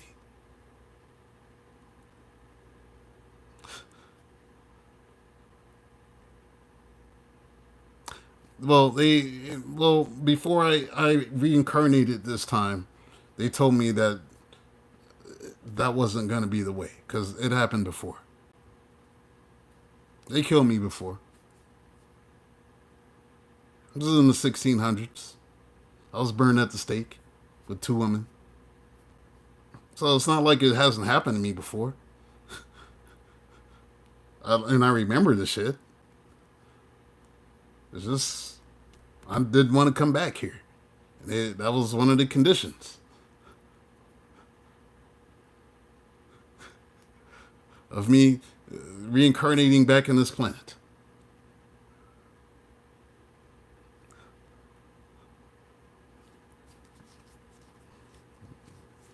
I used to talk about this stuff when I was in like 2nd, 3rd grade, and all the kids used to look at me like I was crazy. So I stopped. But I remember knowing so much from when I was like at 7, 8, 9 years old. And people would just look at me like I was crazy. So I shut it up and contained it. And now I'm older, I'm not scared. Because like people ain't going to like me anyway. Or they going to like me, or they ain't going to like me, or they going to love me. But it is what it is. I know what I know. This is not my first time being on Earth. This is not my first rodeo.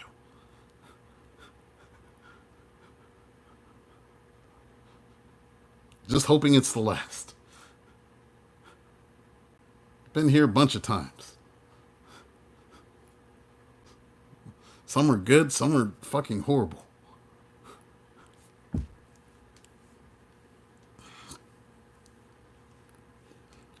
Some I don't want to remember. And then it's also, like I said, we're in probably the fourth civilization. I'm pretty sure we're in the fourth civilization. There's 3 before this one. The Earth has been reset a bunch of times. The Earth has been reset a few times. That's why the continents look like they're supposed to fit together. When it's time for a reset, they tinker with the poles and they move shit around. Everybody dies, and then they reseed the Earth.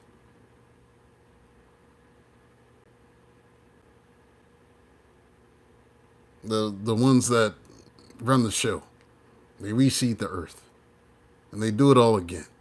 It's like a weird, crazy ass experiment.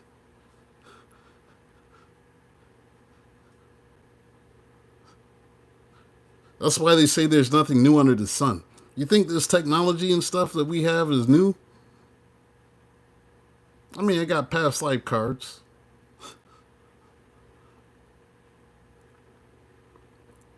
They think like everything that we have is new. We've had better technology thousands of years ago. We just don't remember that shit.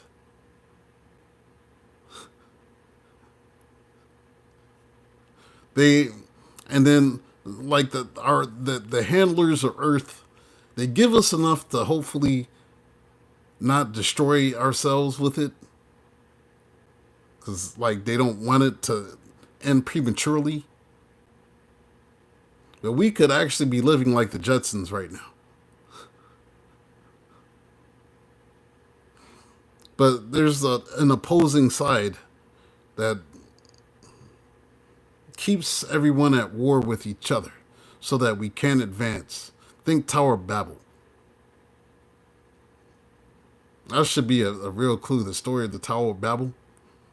How if everybody spoke one language and came together, they'd be able to build civilization in such a way that it'd be a threat to the gods. Who are these gods? Why would they be threatened by all of us coming together?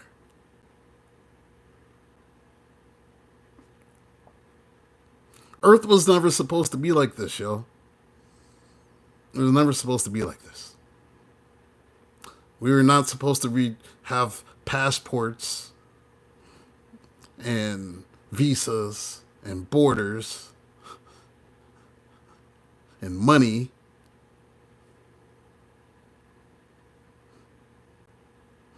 We were supposed to be able to travel the world freely and enjoy life and like trade, like do free trade with each other. It was never meant for us to have capitalism. The people that craved power created capitalism, and they created religion. They did it all at the same time.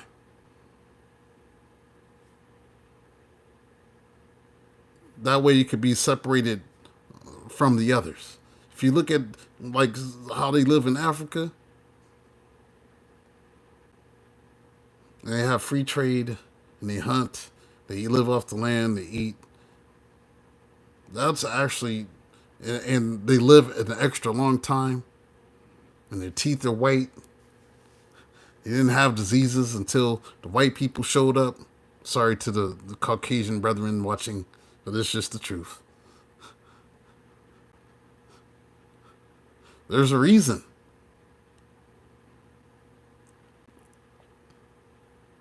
With technological advances and politics, religion, it's all about control of mankind. That's it. The Earth was never supposed to be like this. We were never supposed to have borders.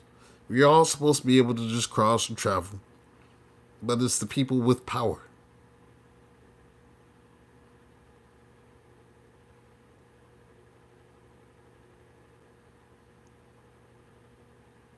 They wanted it this way.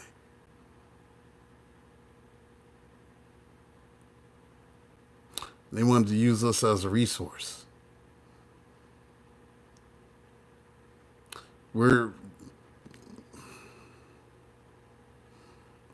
We are being used as fuel for certain beings. I'm not going to say who they are. We're being used as fuel.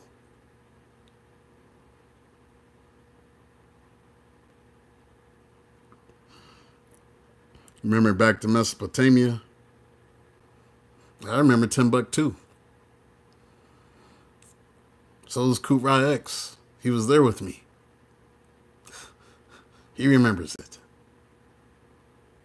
I remember not being here. I also remember the Pleroma. The realm that everybody thinks is heaven. It's not heaven, it's just a resting place.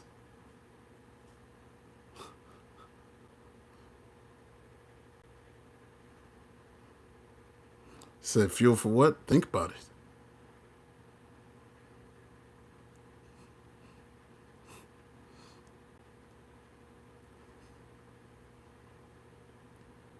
Humans were created to be a low-level workforce.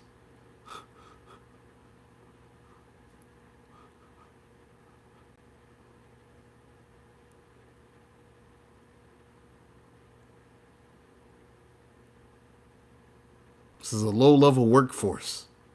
It's what we are.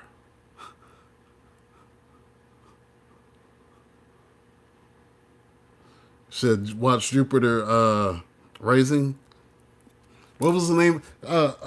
Jerry, what was the name of the family in Jupiter Rising?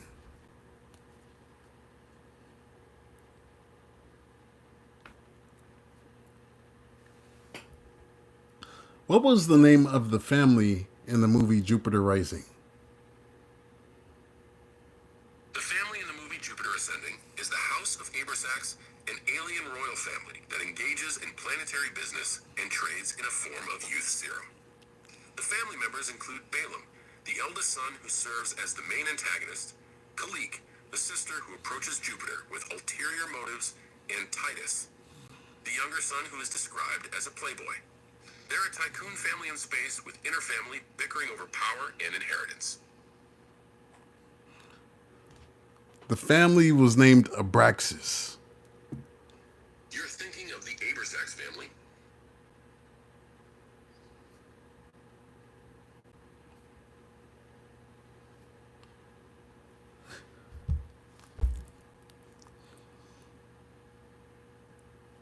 They put it right in the movies.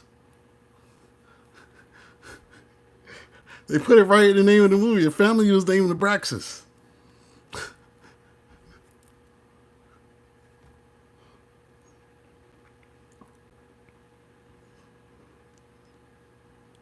Said, what was it to mean? Flying and floating there? It was, yeah, it was like that. It was just like that. There's also like classrooms and stuff there.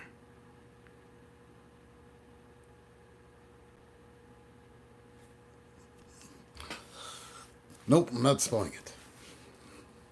Not even supposed to say it.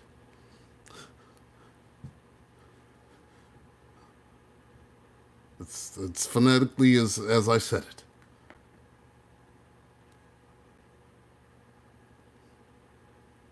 I'm really not supposed to be telling you all this stuff. I don't know why it's coming out. I'm really not supposed to be telling you all these things.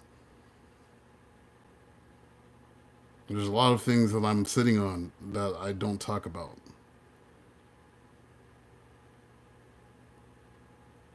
There's a lot of things that I'm sitting on that I don't talk about.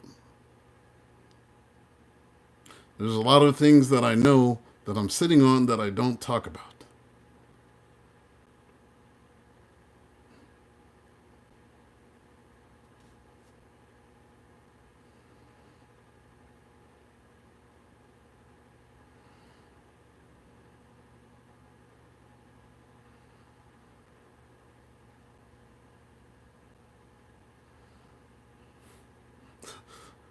What's next for humans?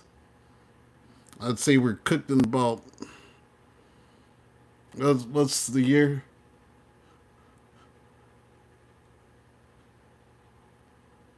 Depending on the timeline, got a reset coming in about I'd say about 500 years, maybe 1,000.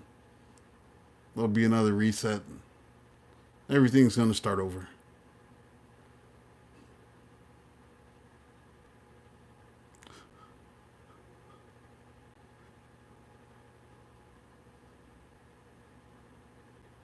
They'll reseed the planet. Humanity will regrow again, trying to figure out what the truth is.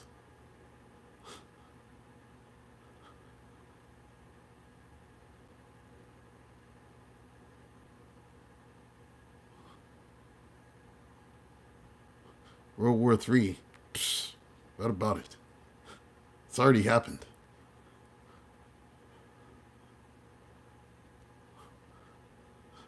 I'm not worried about what they're doing. My time here, my time on Earth is finite. I don't care. I really don't give a shit. I just don't want to come back.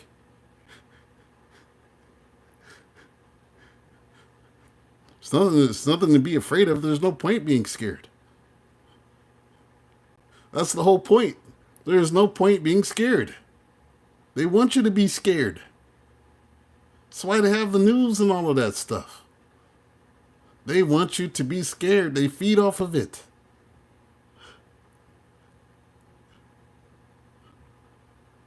They feed off the fear frequency. That's why they want everybody to fear death. Because they feed off of it. You lose that fear, you'll live.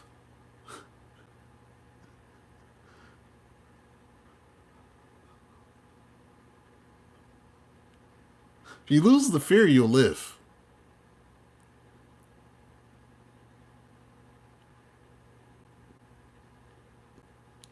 They feed off all of that. Fear, hate, and division. That's food.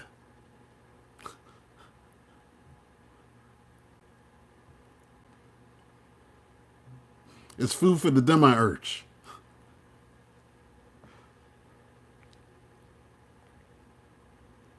Why do you think people get so mad when you leave certain belief systems?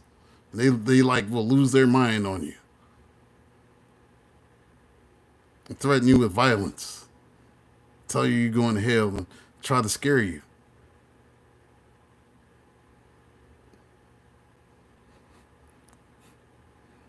It's food.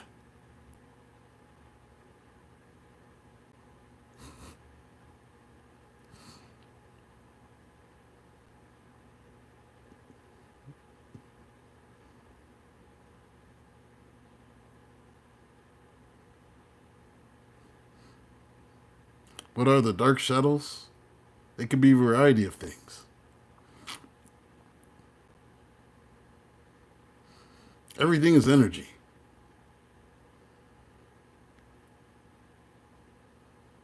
Everything is energy.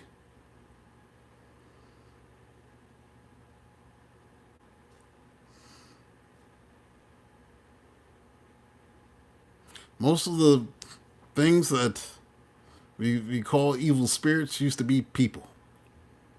They used to be people. And they were living towards the darker end of the frequency, and they like it there, and they didn't want to leave Earth.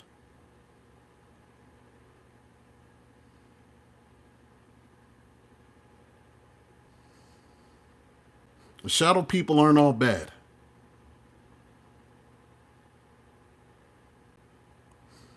It's the energetic frequency they left behind. They stayed there.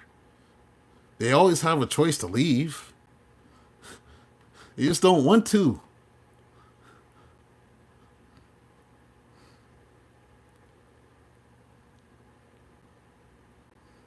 And some of them feed off of scaring you.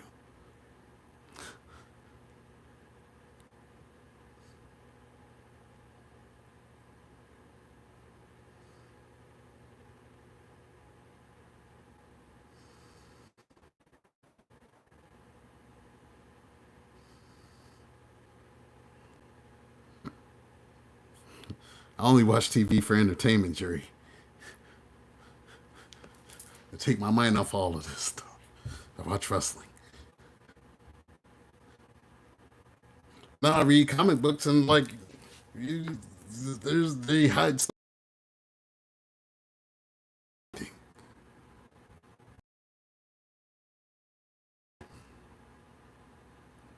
If you read the Eternals or the New Gods, both were created by Jack Kirby.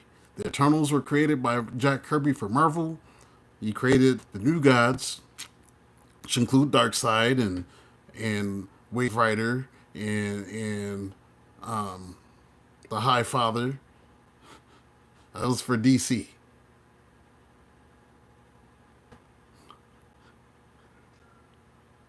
But he created both series for that reason. And they're both essentially about the same thing. And the comic books, um,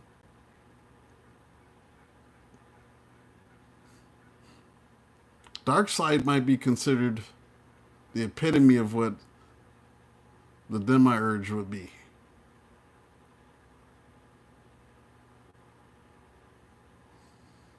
Thanos as well.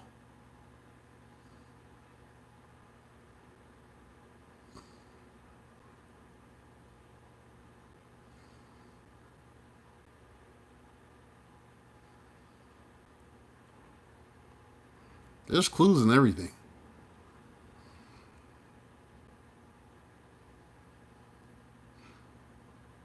You said that means it's the same for light ones as well? Yes.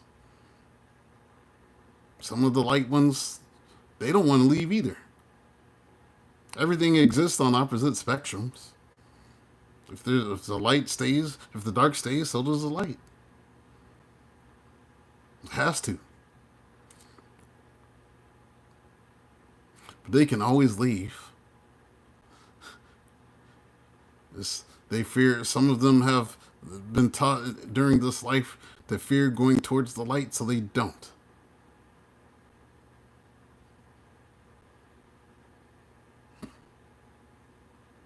Essentially, we are all pieces of God.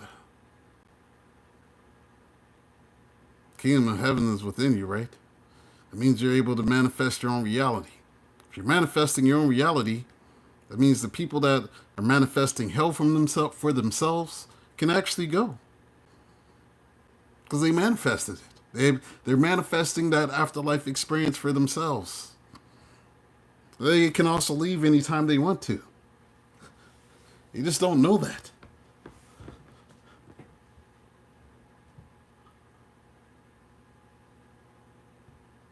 They put clues in everything.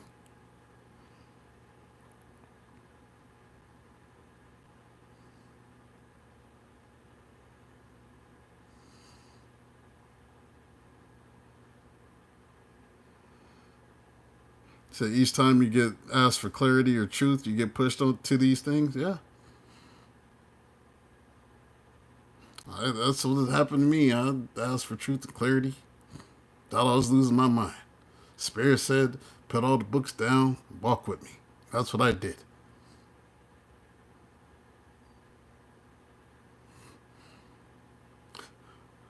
I was reading everything. I'm very well read.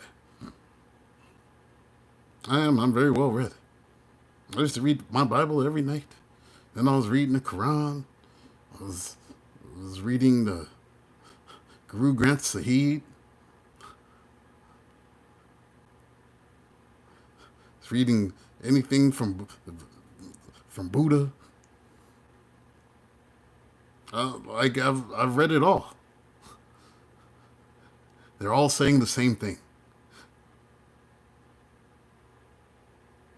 Yet everybody's fighting. Shit's crazy to me.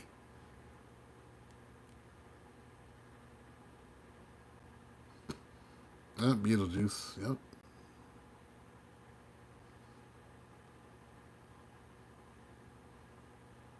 All right, y'all. I ain't mean to go on this long talking about all this stuff. I was just trying to do my readings and get on out of here, but guess these things come out for a reason.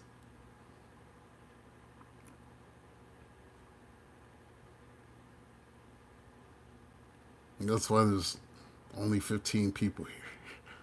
Because everybody's not supposed to know this stuff.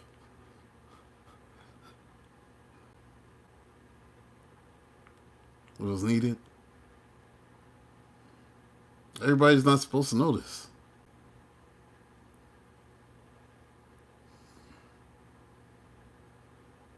Don't let them keep you trapped.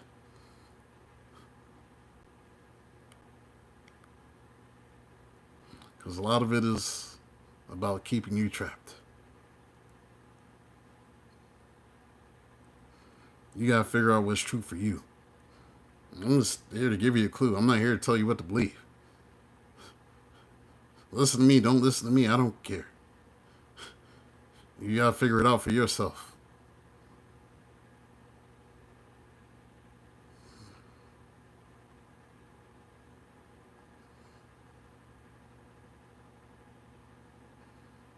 Yeah, I might actually edit this part, all of this stuff out.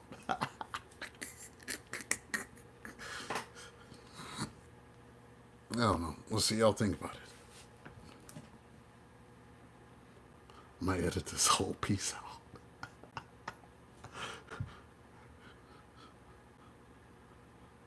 Should I leave it? Maybe. People don't need to be knowing what I know.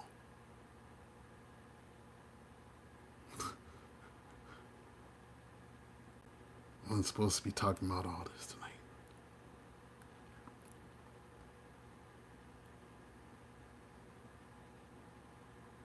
And reincarnation and stuff.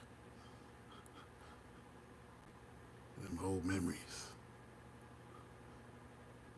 When them Irish Catholics killed my ass in Ireland in 1600.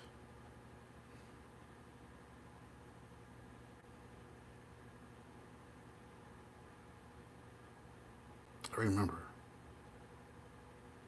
He burned me. And I was trying to heal people. Bastards. Yeah, I'm still salty.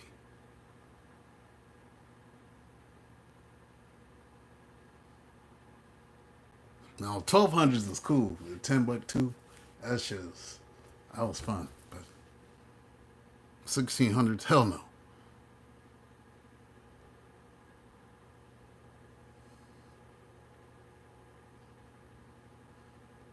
I was like just trying to hang through the pleroma during slavery. I wasn't trying to come during that shit. I need you to go back. Hell no. Come on. Mm-mm. You traumatized me enough. You have to go back. No. All right, we'll ask you again later. You ready to go back again? No. Come on, man. They need you down there. No. This family we got for you, you might like them.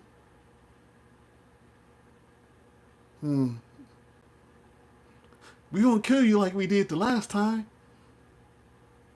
I don't know. You gotta go back. I don't want to. You gotta go back. You're going back. They need you. Swear it won't be like the last time. That's what you said the last time. Not going back. Like it here. You're going back. So, look, this is your family. Then I was like 2 weeks late. Because I knew what was up. I knew this was going to be some bullshit. At least in like the 1600s, though. The heathens didn't know how to bathe. The shit, they was stinking and smelly. Uncivilized.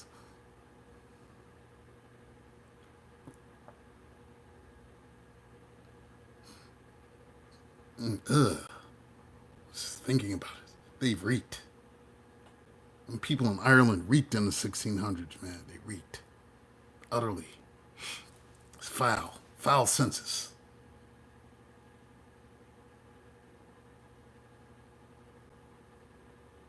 They called me a black Moor because I was a Moor then. And I used to marvel at how they liked hygiene and stuff, and how they cooked and ate their food. It was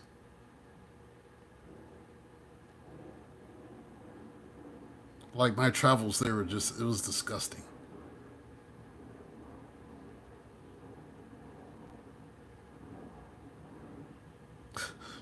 Ugh, I'm sorry. I was having flashbacks.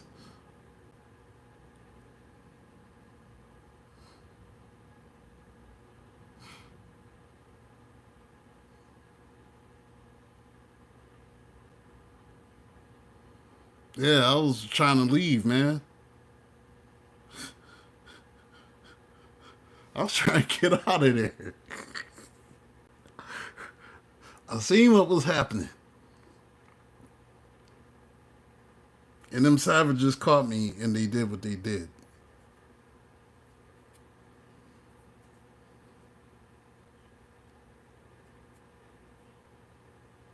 Yeah, I'm salty.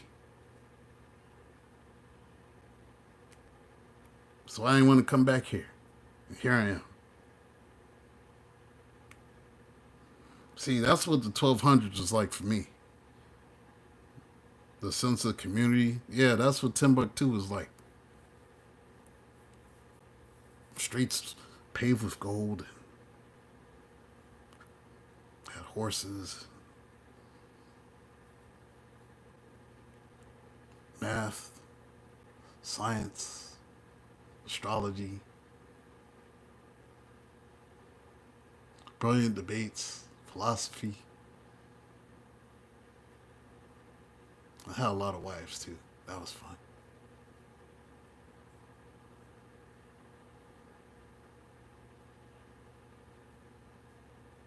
Yeah, the good old days. 1200s. All right. Anyways.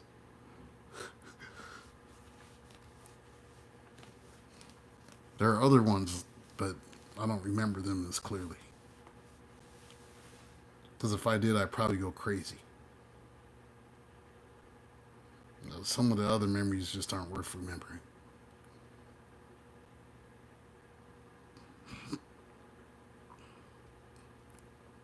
The Crystal World, yeah, I was there.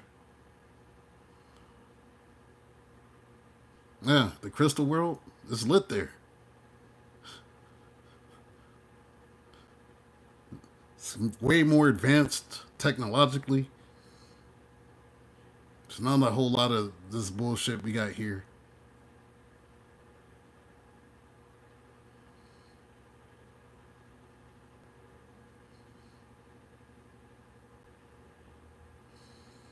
Yeah, it's very advanced. That's where I'm trying to go. If I'm not in the pleroma, that's where I'm trying to go.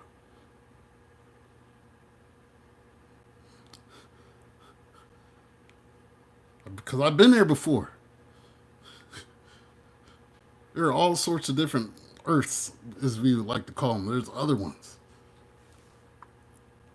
But it's all being hidden. It's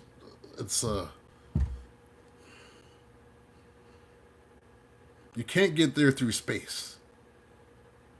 You can't get there through space. It's energy and dimensional portals. You literally have to leave your body to get there and get into another body. That's the only way to get there. You can't get there in the same body you're in. I don't care what spaceship they try to put you in, or if they try to cryogenically freeze you, none of that. None of that works. The only way to leave here is in an energetic form. It's the only way.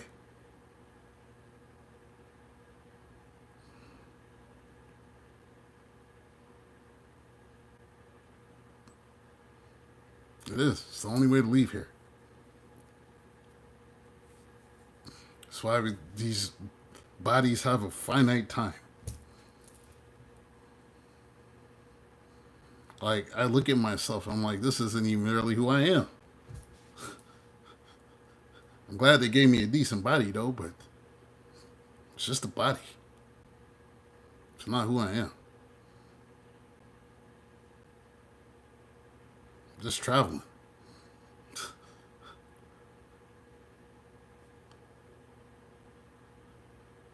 When I leave this plane, none of this will mean anything to me. I won't care. I'm just required to while I'm here.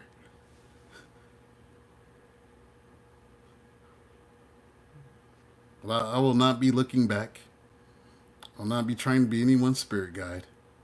None of that. I'm trying to dip. I'm not joking. I'm trying to dip out of here.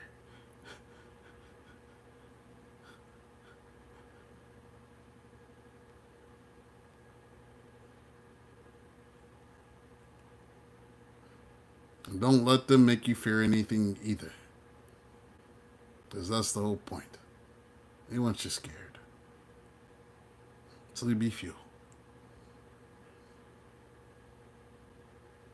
No more fuel for them. Yeah, for real. That's what I said. Haven't we done enough?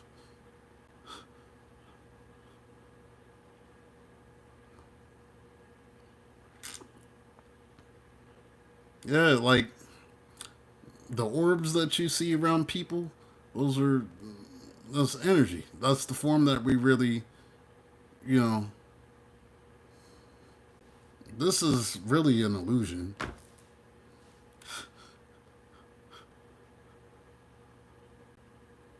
Like these bodies that we have, they're really an illusion. They're not who we really are. They're not. Everybody doesn't know it. That's why we're so obsessed with being human. I'm not. I have to remind myself some days that I still am, though. I am, but I'm not.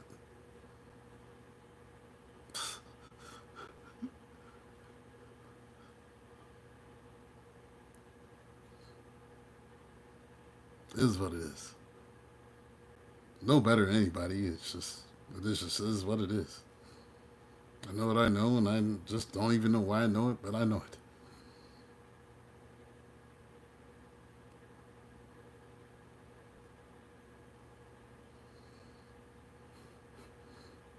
There's just others of you may feel the same.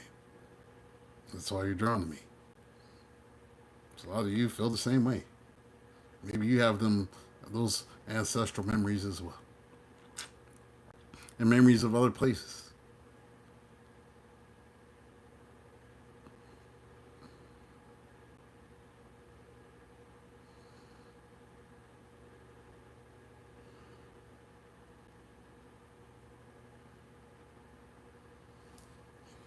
So there's 300 plus souls you helped move on in the human form, and others are just energy left behind.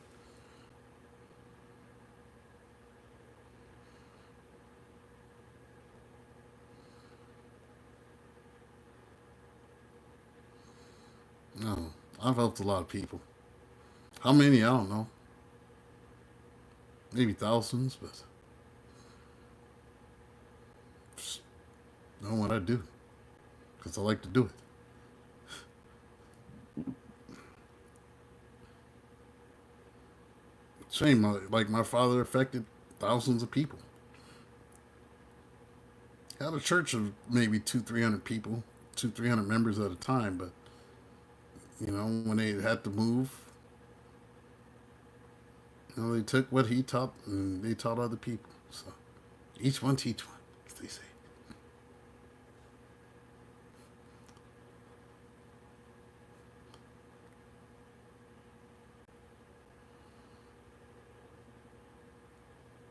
No. I'm just trying to do whatever I can to not have to come back here. I know that's selfish, but it's the truth.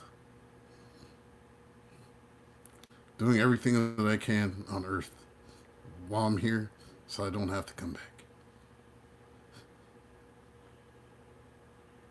That's the point. All right, y'all. I'm out.